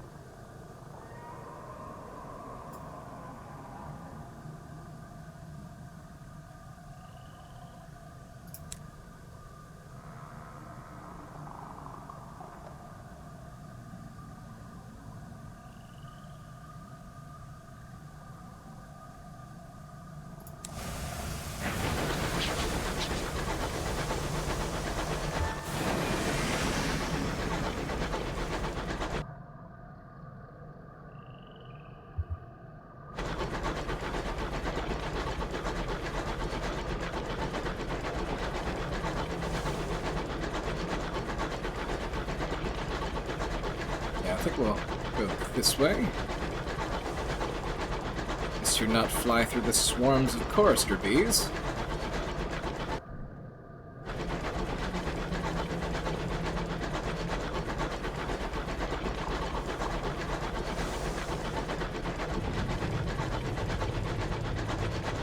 Oh boy, who are you?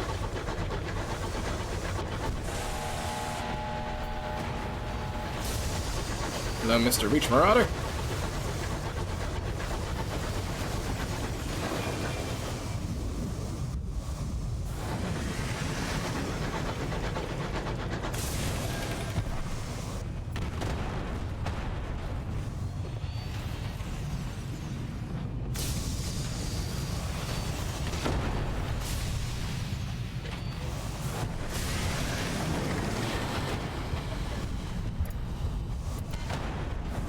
Oh, too hot. Oh, don't run away. There we go. Behold. Intriguingly bulging sack. How pleasingly it rattles. Oh, gain some money. Nice. That's what you get! Okay.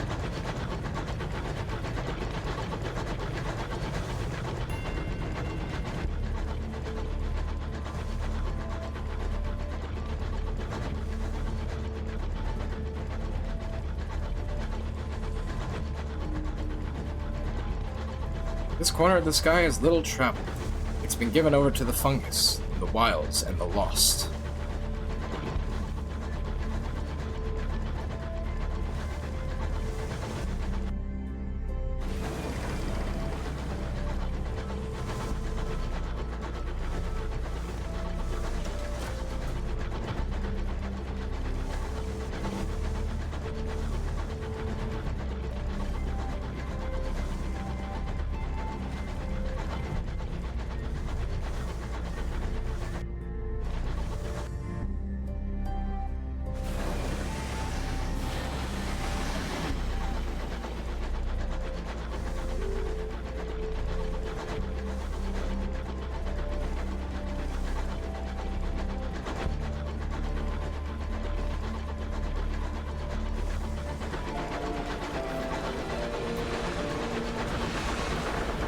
Oh, no. Kentucky's driving like pieces of shit. Swear to God, all the pirate pilots are drunk.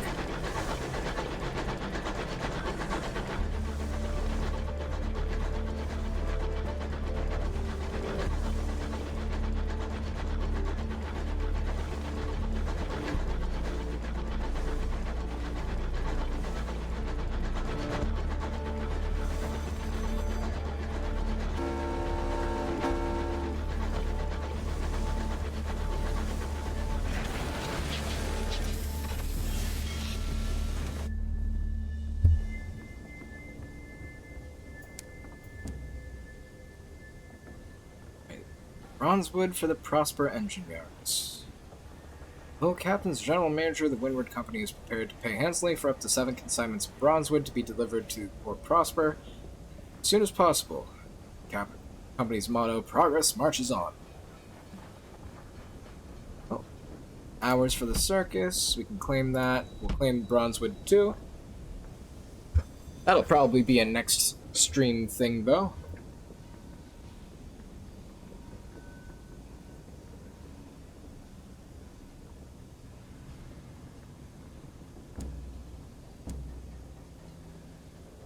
Some more fuel. A couple more supplies.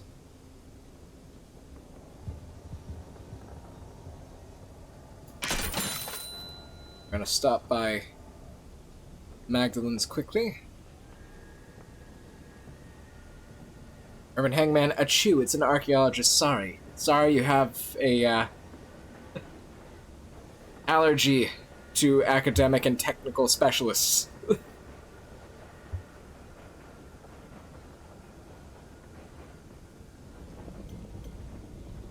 How are you, Urban?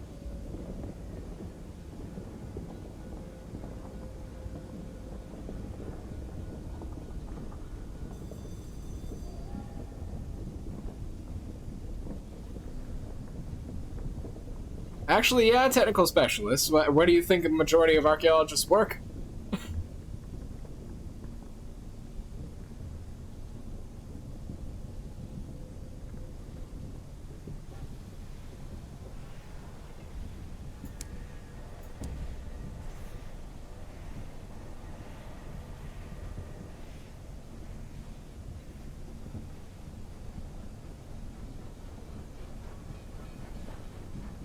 Yeah, we don't need anything there.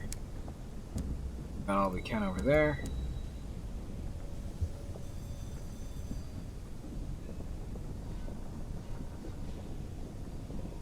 Not allergic to technical specialists, just academics. Oh, I just read that wrong. No, fair. Not all of us are stuffy. Most of us are very delightful and nerdy. Or at least those I tend to find myself in the presence of.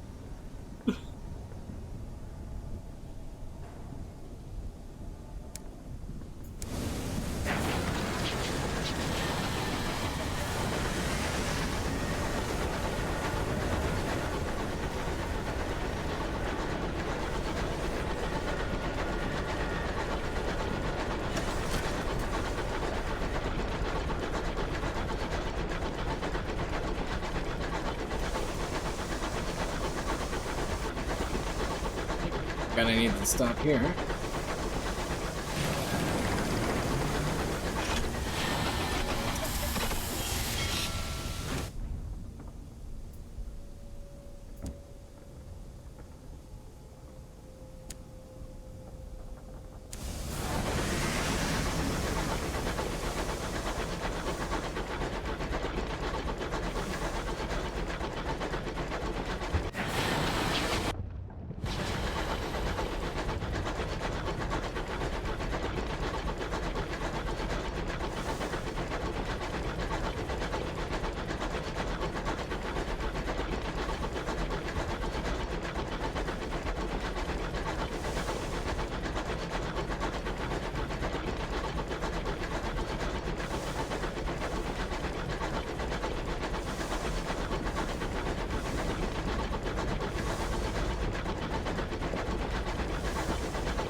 Oh, I went a slightly different way.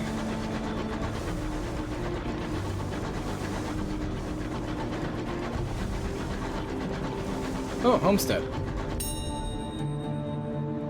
A homestead. Settlers who live so far beyond the edge of civilization relish the hardships of solitude. They will fiercely defend their small territories, but occasionally welcome company and trade. You set down beside a cold, silent homestead. The windows are boarded, the door locked, but the foliage in the garden hasn't grown wild. It was abandoned in a hurry, and recently. Alright, let's... 44% chance now. Success! Alright, search the abandoned homestead. An unwanted wedding gift. The house has been stripped of its valuables except for a dresser containing an apparently complete collection of blue-gray glazed crockery. It is decorated with saccharine scents of old London. Shame to see it wasted. You now have one crate of nostalgic crockery. Onwards! Oh, no, okay. Alright, we gotta turn back just a tad. Good thing we have enough fuel and supplies.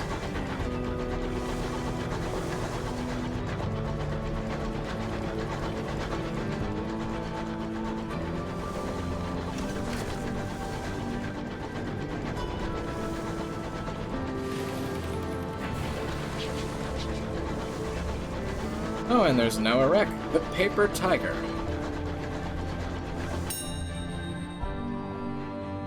The wreck gleams with frost. Its windows are dark, its engine silent. Perhaps something of value lies within. Enter through a yawning tear in the hull. That 54% chance of success with our veils.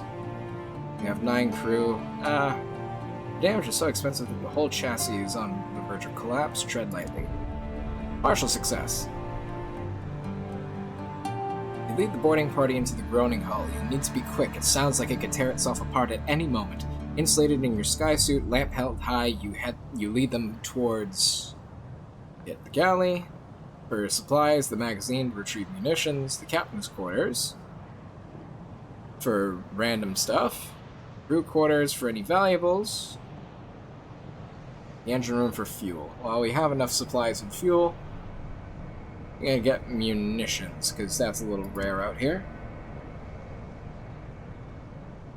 You carry crates of shells and powder back to your vessel. No sooner are you back aboard than the wreck breaks apart, spilling its remaining contents into the sky. It's only then that a head count reveals you're 1 short. Oh. Lost 1, gained 10 terror, and 2 carefully packed crates of munitions. Onwards. Oh, and a marauder. And frosty fingerprints. Wow, we're getting all of it right now. Due to undermanning, one of your crew cabins sits empty.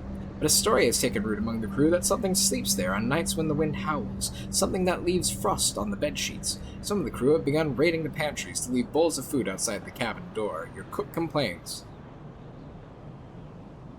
Alright, we can discipline the crew. 57 chance of it working. Force someone to sleep in the empty cabin. 50% chance. Prove there's nothing to be afraid of. Sleep in the cabin yourself. 28% chance to prove to the crew that there's nothing to fear.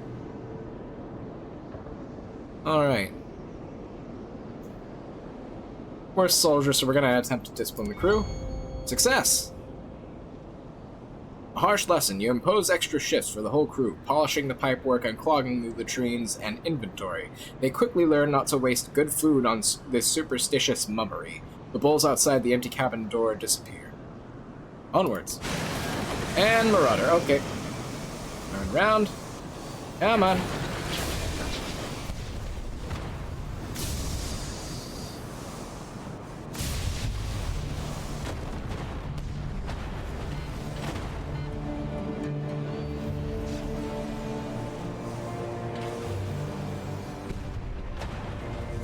Come on. Wow, it didn't even fire at me. Awesome. Marauder is defeated. Loot the hold. What could it be? A Cloud's jewelry box. A sheaf of letters falls from a concealed compartment. The pages are rife with scandal. You gain 1 salon student gossip. New total 5. Nice.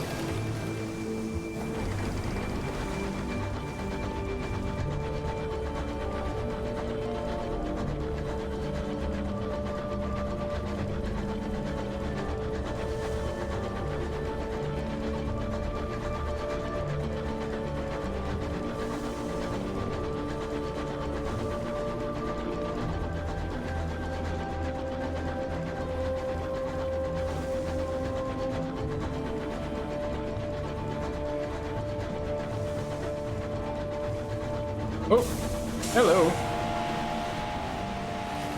You again.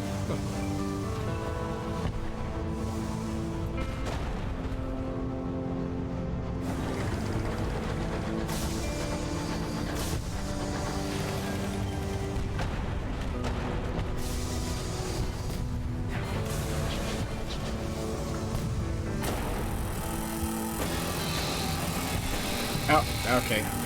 Overheating, can't move. There we go. Only got hit once. There we go.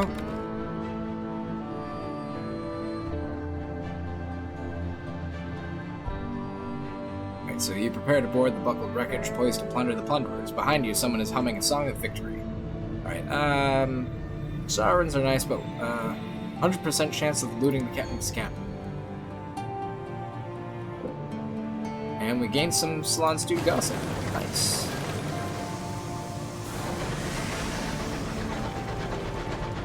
Wish we'd get the damn Marauder weapon.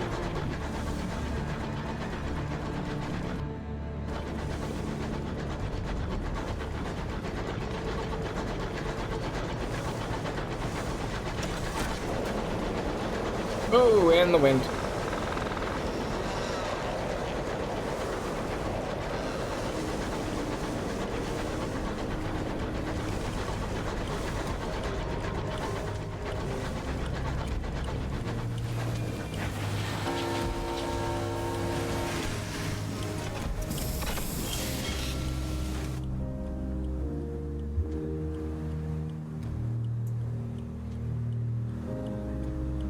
Magdalen's house of small comfort. Write a court report. Speak to the amenable host. An attendant escorts you through the dazzling violet corridors. The host's red door is always open. The attendant leaves you just as the clock begins to chime. The amenable host reclines on a couch of crushed velvet, a goblet of sparkling wine in his long fingers. Somewhere in the tower above him, the great clock ticks away. As policy, the host's atrium is always open to guests. He is available to hear opinions, friendly criticism, and suggestions. Today, he has a headache.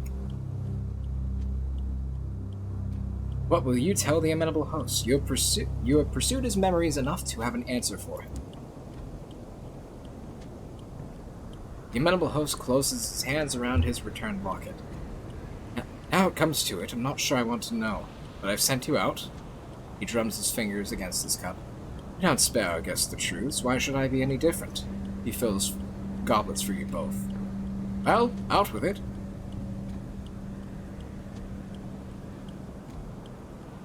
So, we can confirm any of his 3 identities. We have Lustrum, where apparently he was shot dead. New Winchester, where apparently someone thought they recognized him. And then Port Prosper, where we sort of recognized his house. Or we can tell the truth, that there was nothing conclusive to find, and that he might not have been any of them. Or we can say tell the truth, in that we found nothing conclusive, but which would he rather have been? Any preferences from chat?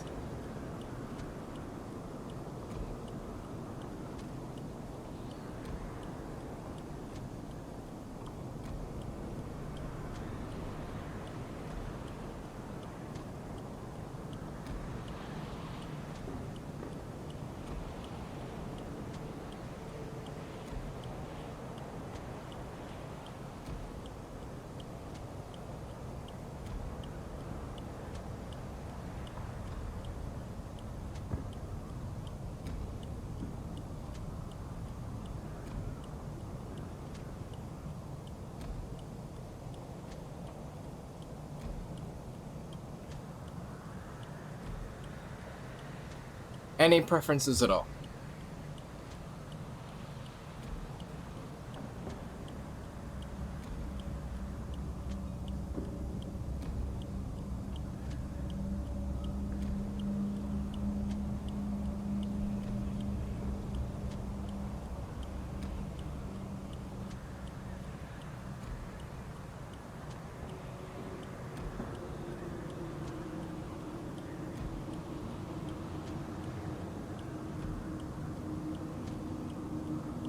Well, I haven't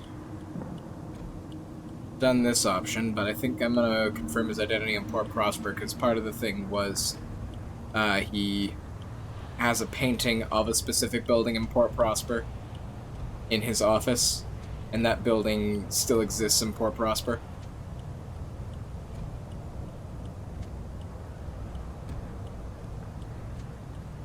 Or we can just say that there's nothing conclusive.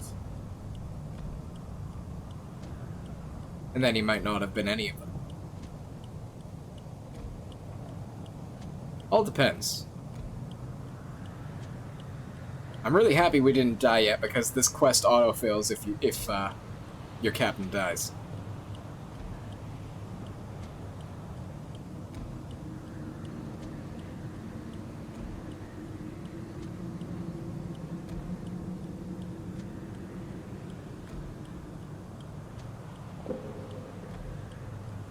So, any preferences from chat whatsoever?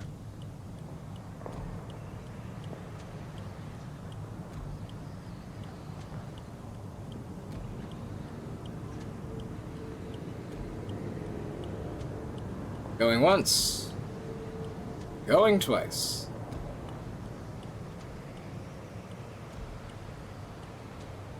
Going a third time.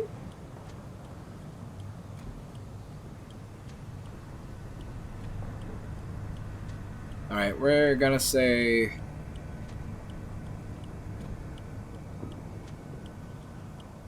Gonna tell the truth, he might not have been any of them. All and nothing. He hesitates, his fingers drumming against his goblet. Before speaking, he refreshes his goblet. I could have been any or none, but I have no past anymore. You think I'd remember something, but I don't. I could write the origins for myself, but what would that be? What would be the point? The luster is vanished from his eyes. Is this the lesson of Magdalene's? Can you be anyone you choose, and in choosing you eclipse all that you were? He goes to a drawer and takes out a sealed envelope. For all your trouble. I am who I have chosen to be. I have that, at least. You have told the amenable host that none of the memories he has are his. You've gained 500 sovereigns. Oh. That's a lot of monies. We have enough to get the winch cargo upgrade. And after that, we can get the upgraded engine. It won't take frickin' forever to get everywhere.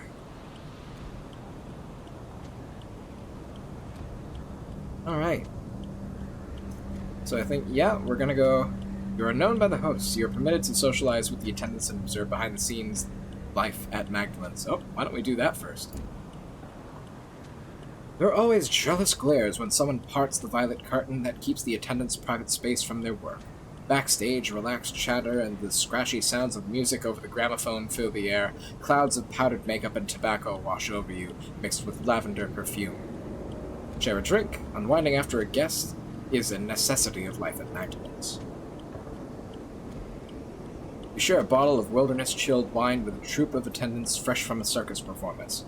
Expect us to keep up with Palmier and Plenty's, one retired amateur acrobat complains. We should ask for our host for an instructor, an exhausted strong woman says. A gray-faced magician shakes his head. This job, do we need to have experienced everything to be anyone? A waltz can be heard from the upper floors. Someone has requested the recreation of the Sapphire Jubilee. Continue. Alright. I think we're done here. I mean, we'll check out the keepsake market. Oh, purchased an unlicensed chart. A fine price for a second-hand treasure. Oh, 350? Maybe another time. I think instead we will reduce terror. We'll be briefly without terror. First time this entire stream. Alright. Take a quick look. Penny Dreadfuls. Just get some fuel to get us back.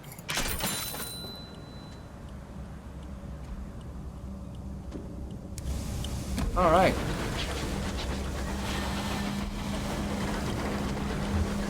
Off we go.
Another wreck. The Finlayson.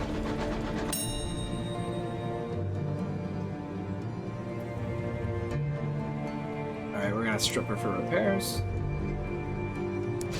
Oh, and Marauder. Okay.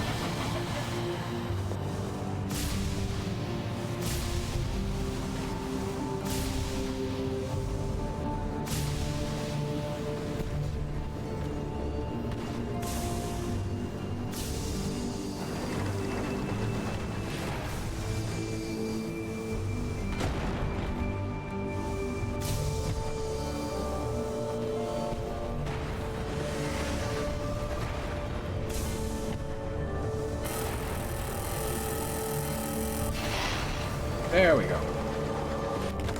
Success! Right, so... loot the hold. Intriguingly bulging sack.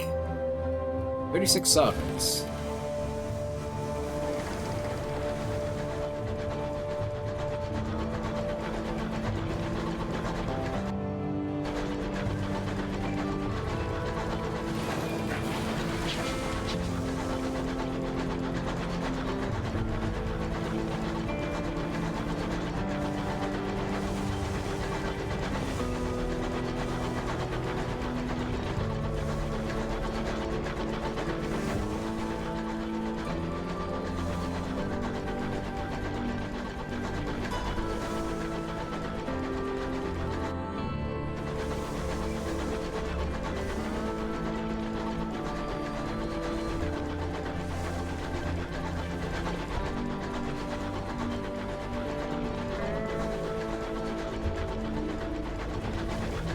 Distant clamor of engine yards, an accretion of smog on the windows.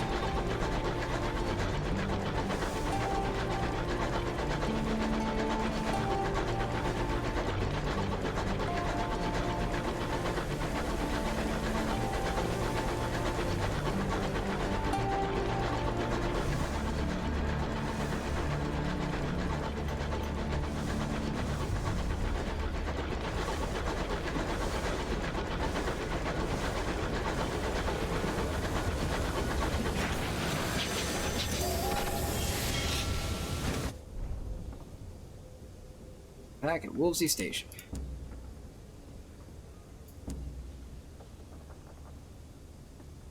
Let's check. We have bronze word for prosper, hours for circus. Alright, let's see what we have in the bank. Alright, we have most of what we need for that.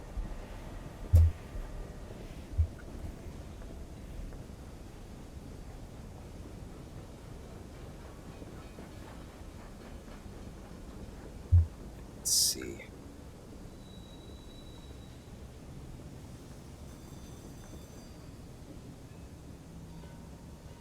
Okay, we need to go all the way there for hours.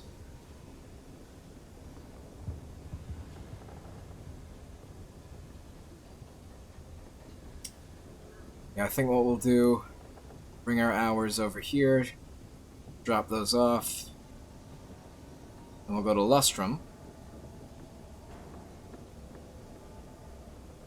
Get the rest, bring them back, sell them, fill up on Bronzewood, head over to Magdalene's.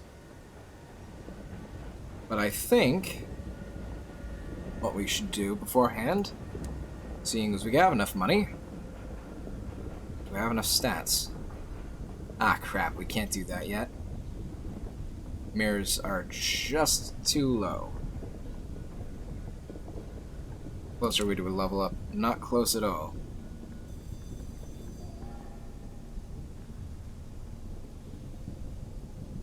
Alright, so if we did additional cargo bay, which gives us 5, which is very valuable space, get the Britomart. 17, it's 400.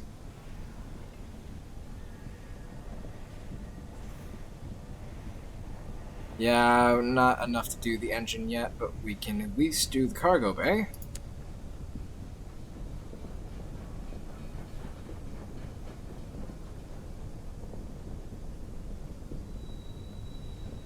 Alright.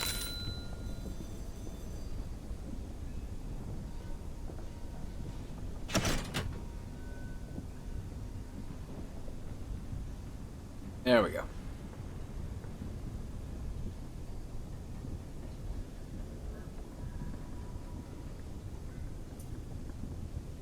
Like those.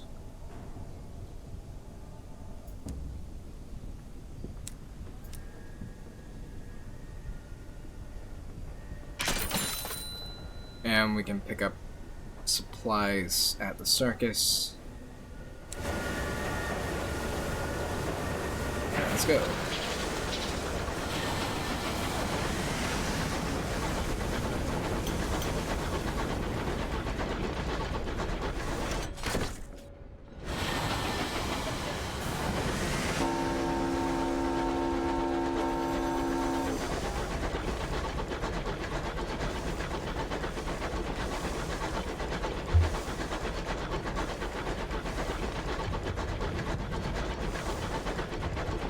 Alright, let's at least get the first part of this run done, and then I think we'll be getting off of here.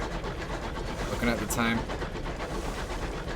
I'm streaming a little longer than I thought it was going to be today, but I got a little further along with other stuff I needed to get done today before I started, so that's always nice. You know, pleasant surprises and such.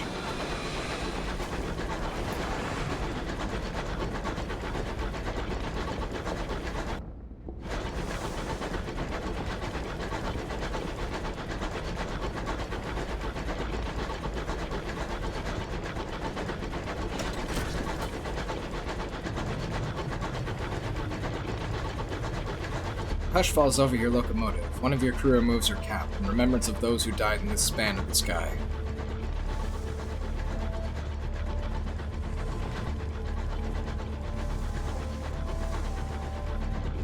Almir and Plenty's Circus. Ah, carnival folk. My sort of people, the vagabond grins. Yeah, I know, that's where we got you.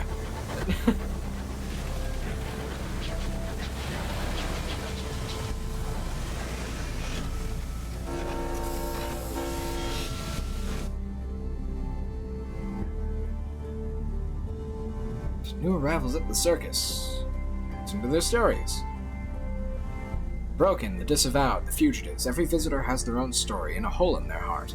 A few demonstrate acts with which they hope to join the circus itself. Others talk of their plans to leave this place and resume their lives.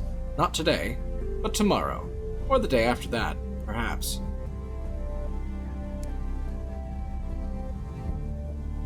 Inconceivable Circus. Report. Now we're going to purchase tickets. And another performance.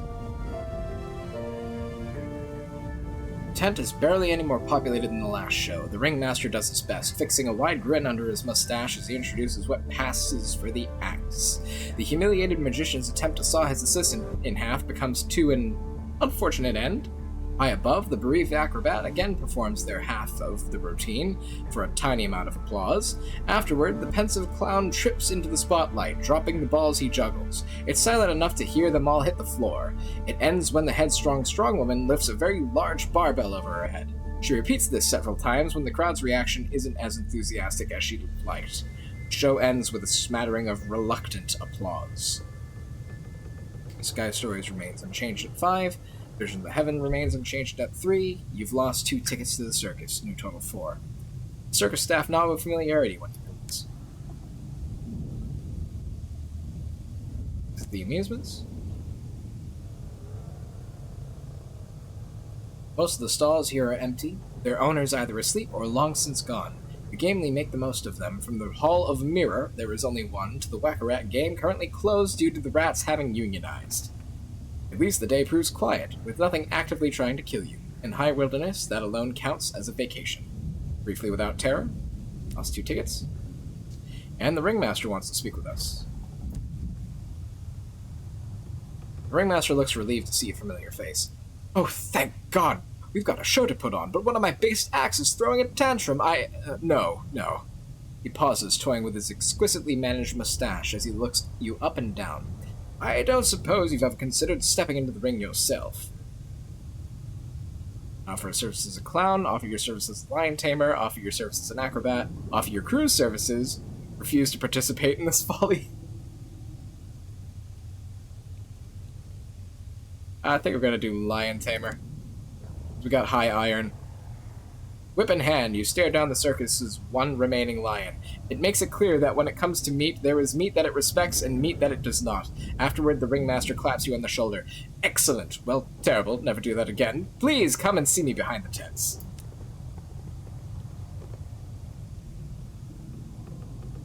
Alright, go behind the tents. Beyond the performance is the permanent audience. In the permanent audience, the circus is deserted. Everyone keeps to their quarters unless they're practicing the show. Despite the calliope music, the mood back here is closer to that of a mausoleum.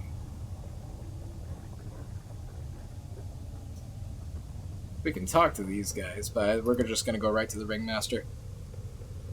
Hats, cats, bats, and rats. The ringmaster is sat in a fat cushion, idly shuffling a worn pack of playing cards. He smiles warily at you. I asked the cards about you. He draws from the top of the deck, sets them on the table. They say you can help. He then places them back onto the deck, bids you shuffle and draw them for yourself. The cards are the same. He smiles the same weary smile. Looks like they haven't changed their minds.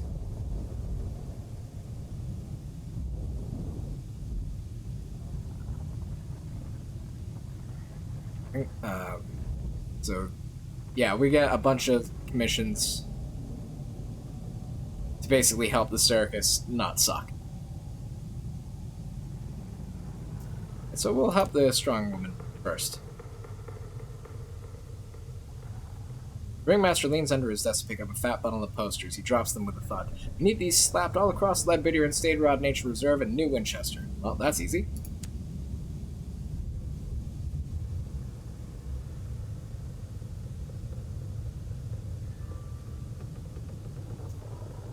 Alright. So we'll return to the big top. And I think, yeah, we're done behind here for now. Alright, what we need are supplies.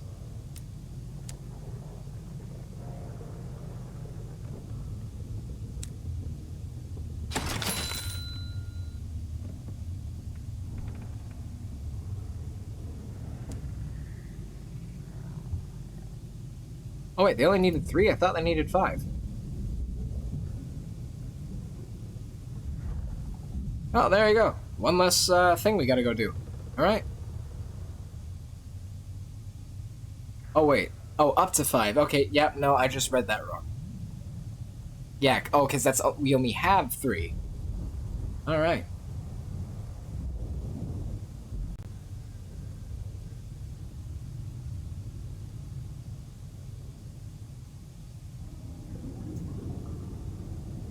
One second.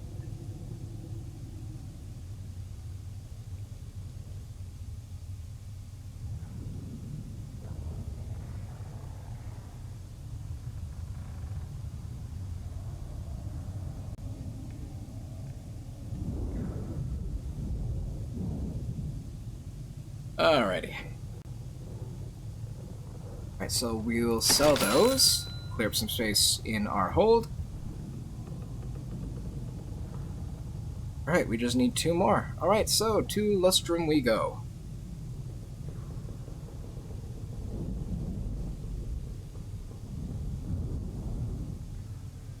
Alright, and then, yeah, and then that's the bronze wood afterward. Alright, so we should have enough of that. 1 moment, Kitty desires food. I shall be right back in like 30 seconds.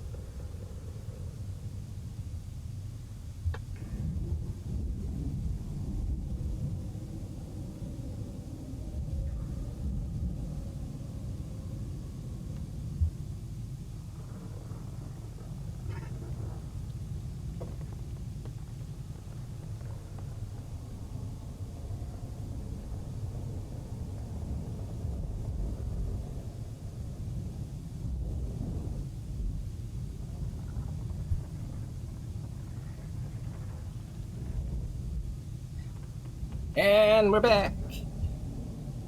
Okay.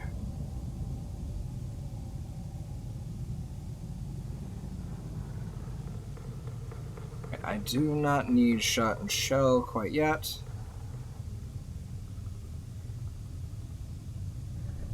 Yep, that's fine.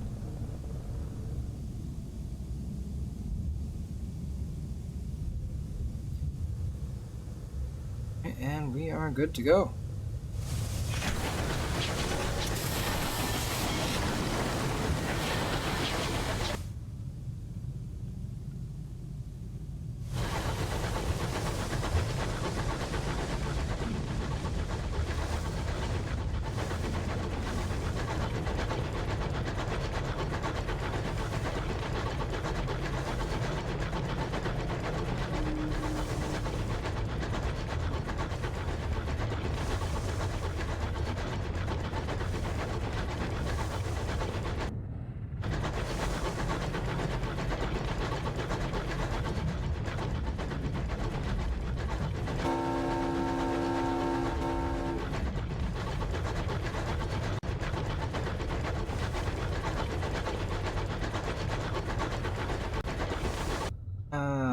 So we're gonna go there.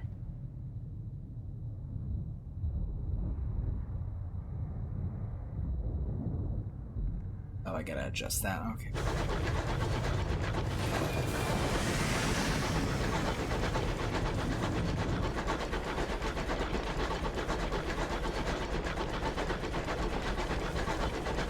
It's snowing! The sky closes its cold jaws about you. Water freezes in the pipes. Engineers scurry to and fro with boiling kettles. Oh! Hello there!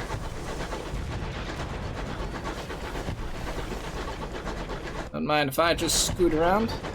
You guys are busy with each other, I can see that. Have a nice day.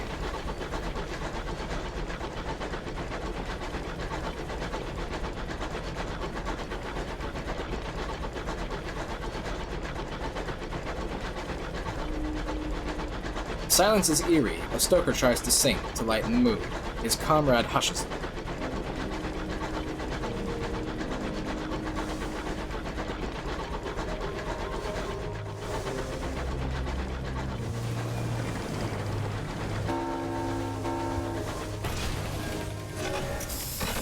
I drive perfectly fine.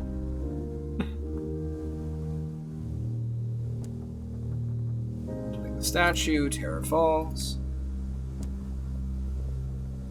Oh! Oh, we don't need to go all the way there, and we can save on fuel and supplies. Eh, I'll grab an extra hour.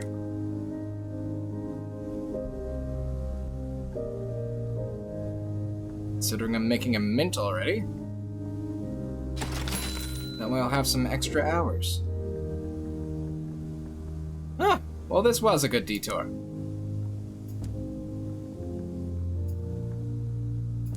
Port report. Sometimes things just work out. We're not going to worry about the Carillon Devil quite yet.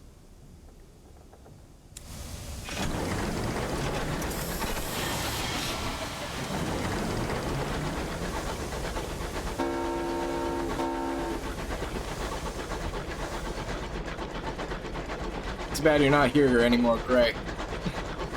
Trying to Tokyo Drift the train just for you.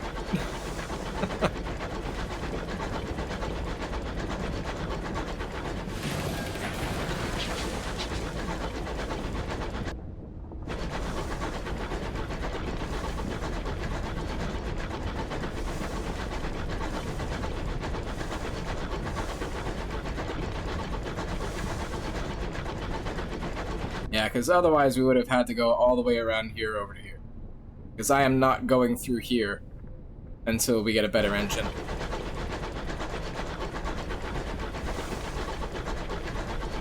Because as you see, there is a horror right there. And not to mention that area is infested with Scribe Spinsters. Those freaky little gargantuan wood doll things that shoot lasers at us.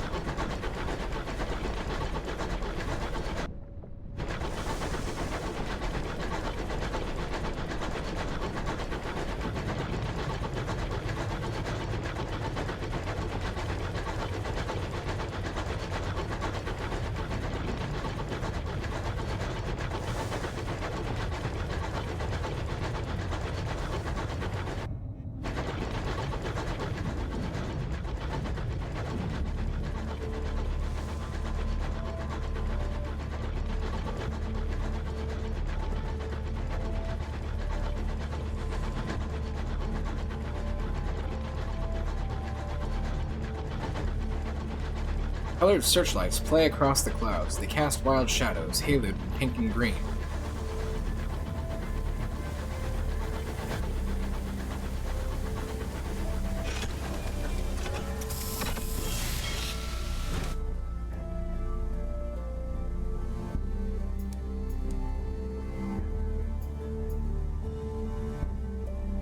Yeah, more than double the price we paid.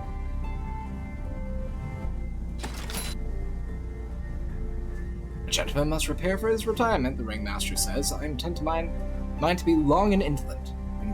You join him by the fire to drink cups of chorister nectar and watch the stars weep.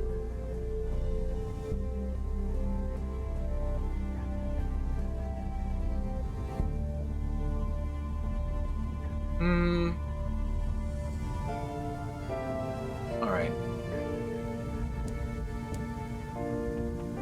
Need 7 of these. That's the contract, right? 7? Yeah. Oh, yeah. So that's gonna be a hefty profit.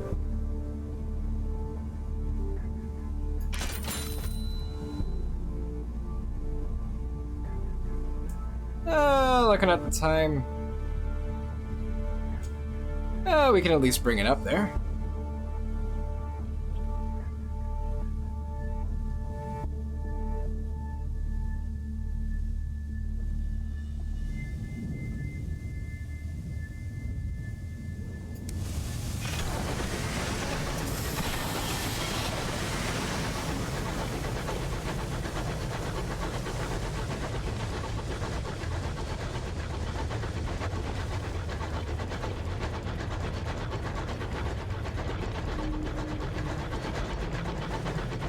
This place was a battlefield, the grave of tackities and stovepipes alike.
Good thing we got that cargo upgrade. Oh. While we're here, put up a flyer.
Some stuff from these guys.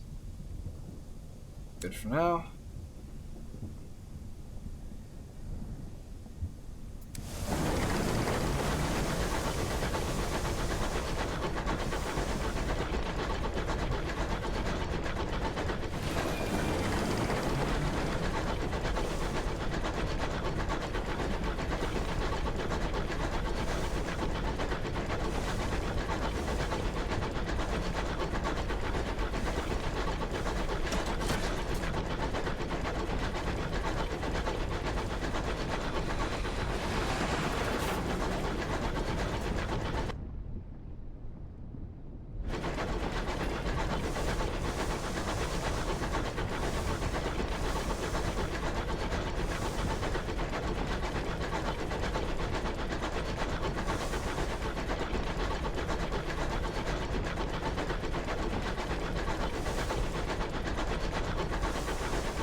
Skyward inertia. Careful, there's marauders around here.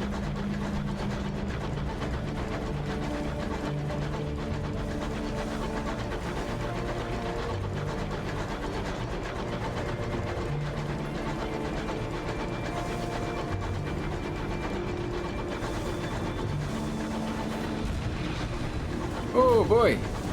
Found one!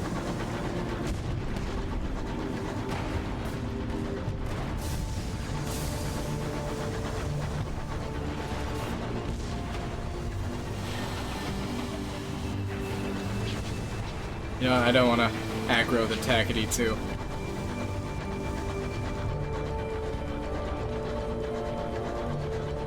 We're just gonna keep on trucking.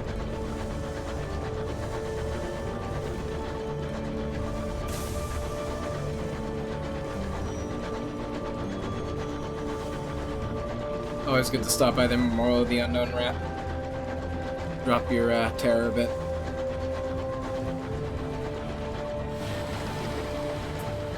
And on we go to Port Prosper.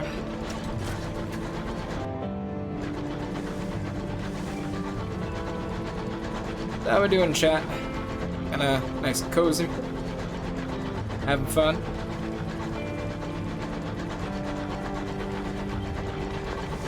Ooh, wreckage. Pontiac. Wreck gleams with frost. Its windows are dark, its engines silent. Perhaps something of value lies within. 54 chance, and we got 8 crew. Mourn the dead. Briefly without terror, and Scheisse. Okay.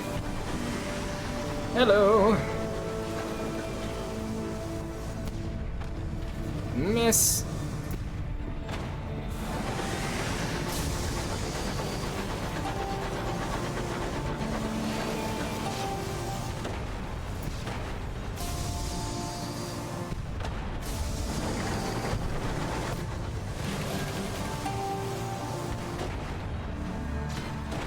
There we go.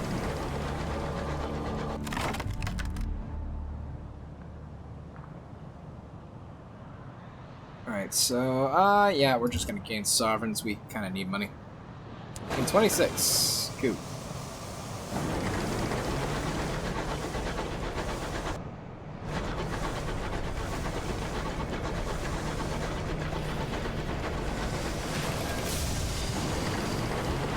Come on. Out of the way. Thank you.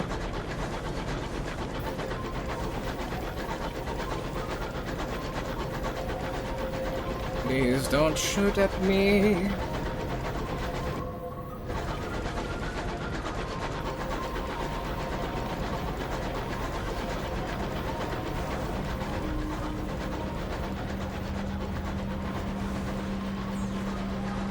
Oh crap, we needed to go to Lustrum anyway. Oh, well, we'll go back there.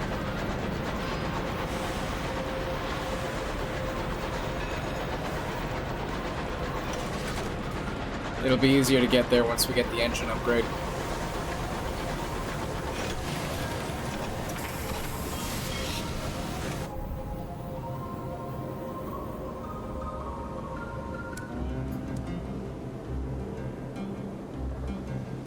Oh, look at that profit. Nice tidy profit. A ministry stamp permit. Oh, those are some cheap hours, too. Yeah, we'll take those back.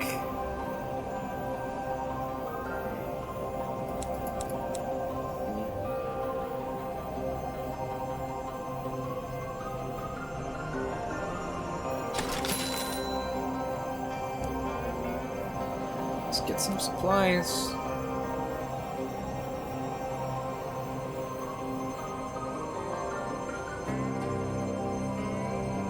And yeah, one fuel. That should do it.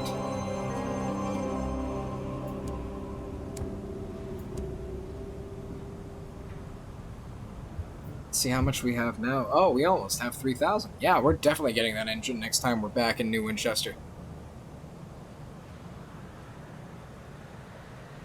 Alright. So I think we are going to go ahead and call it here, because we've been streaming a little over 4 hours, and yeah, I think it's high time we just, you know, call it a night, because I know I gotta get myself some dinner, and got a few things that I gotta get done today, so I think we're gonna call it here. What we are gonna do quickly, though, is check and see who's on and who would be nice to raid.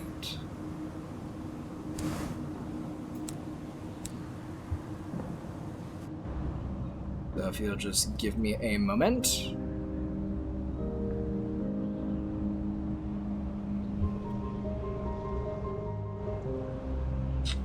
Let's see, who is on? Oh! Anna the Archaeologist is still on, so I think we are going to give her a nice, friendly little raid. Yeah, nobody else is on at the moment. That's fine. She's playing Elder Scrolls right now. I don't know if it's 5 or online. One of the two. But that's the game she's been doing recently, so. She's a good streamer too, so. We are gonna go ahead and give her a nice little raid.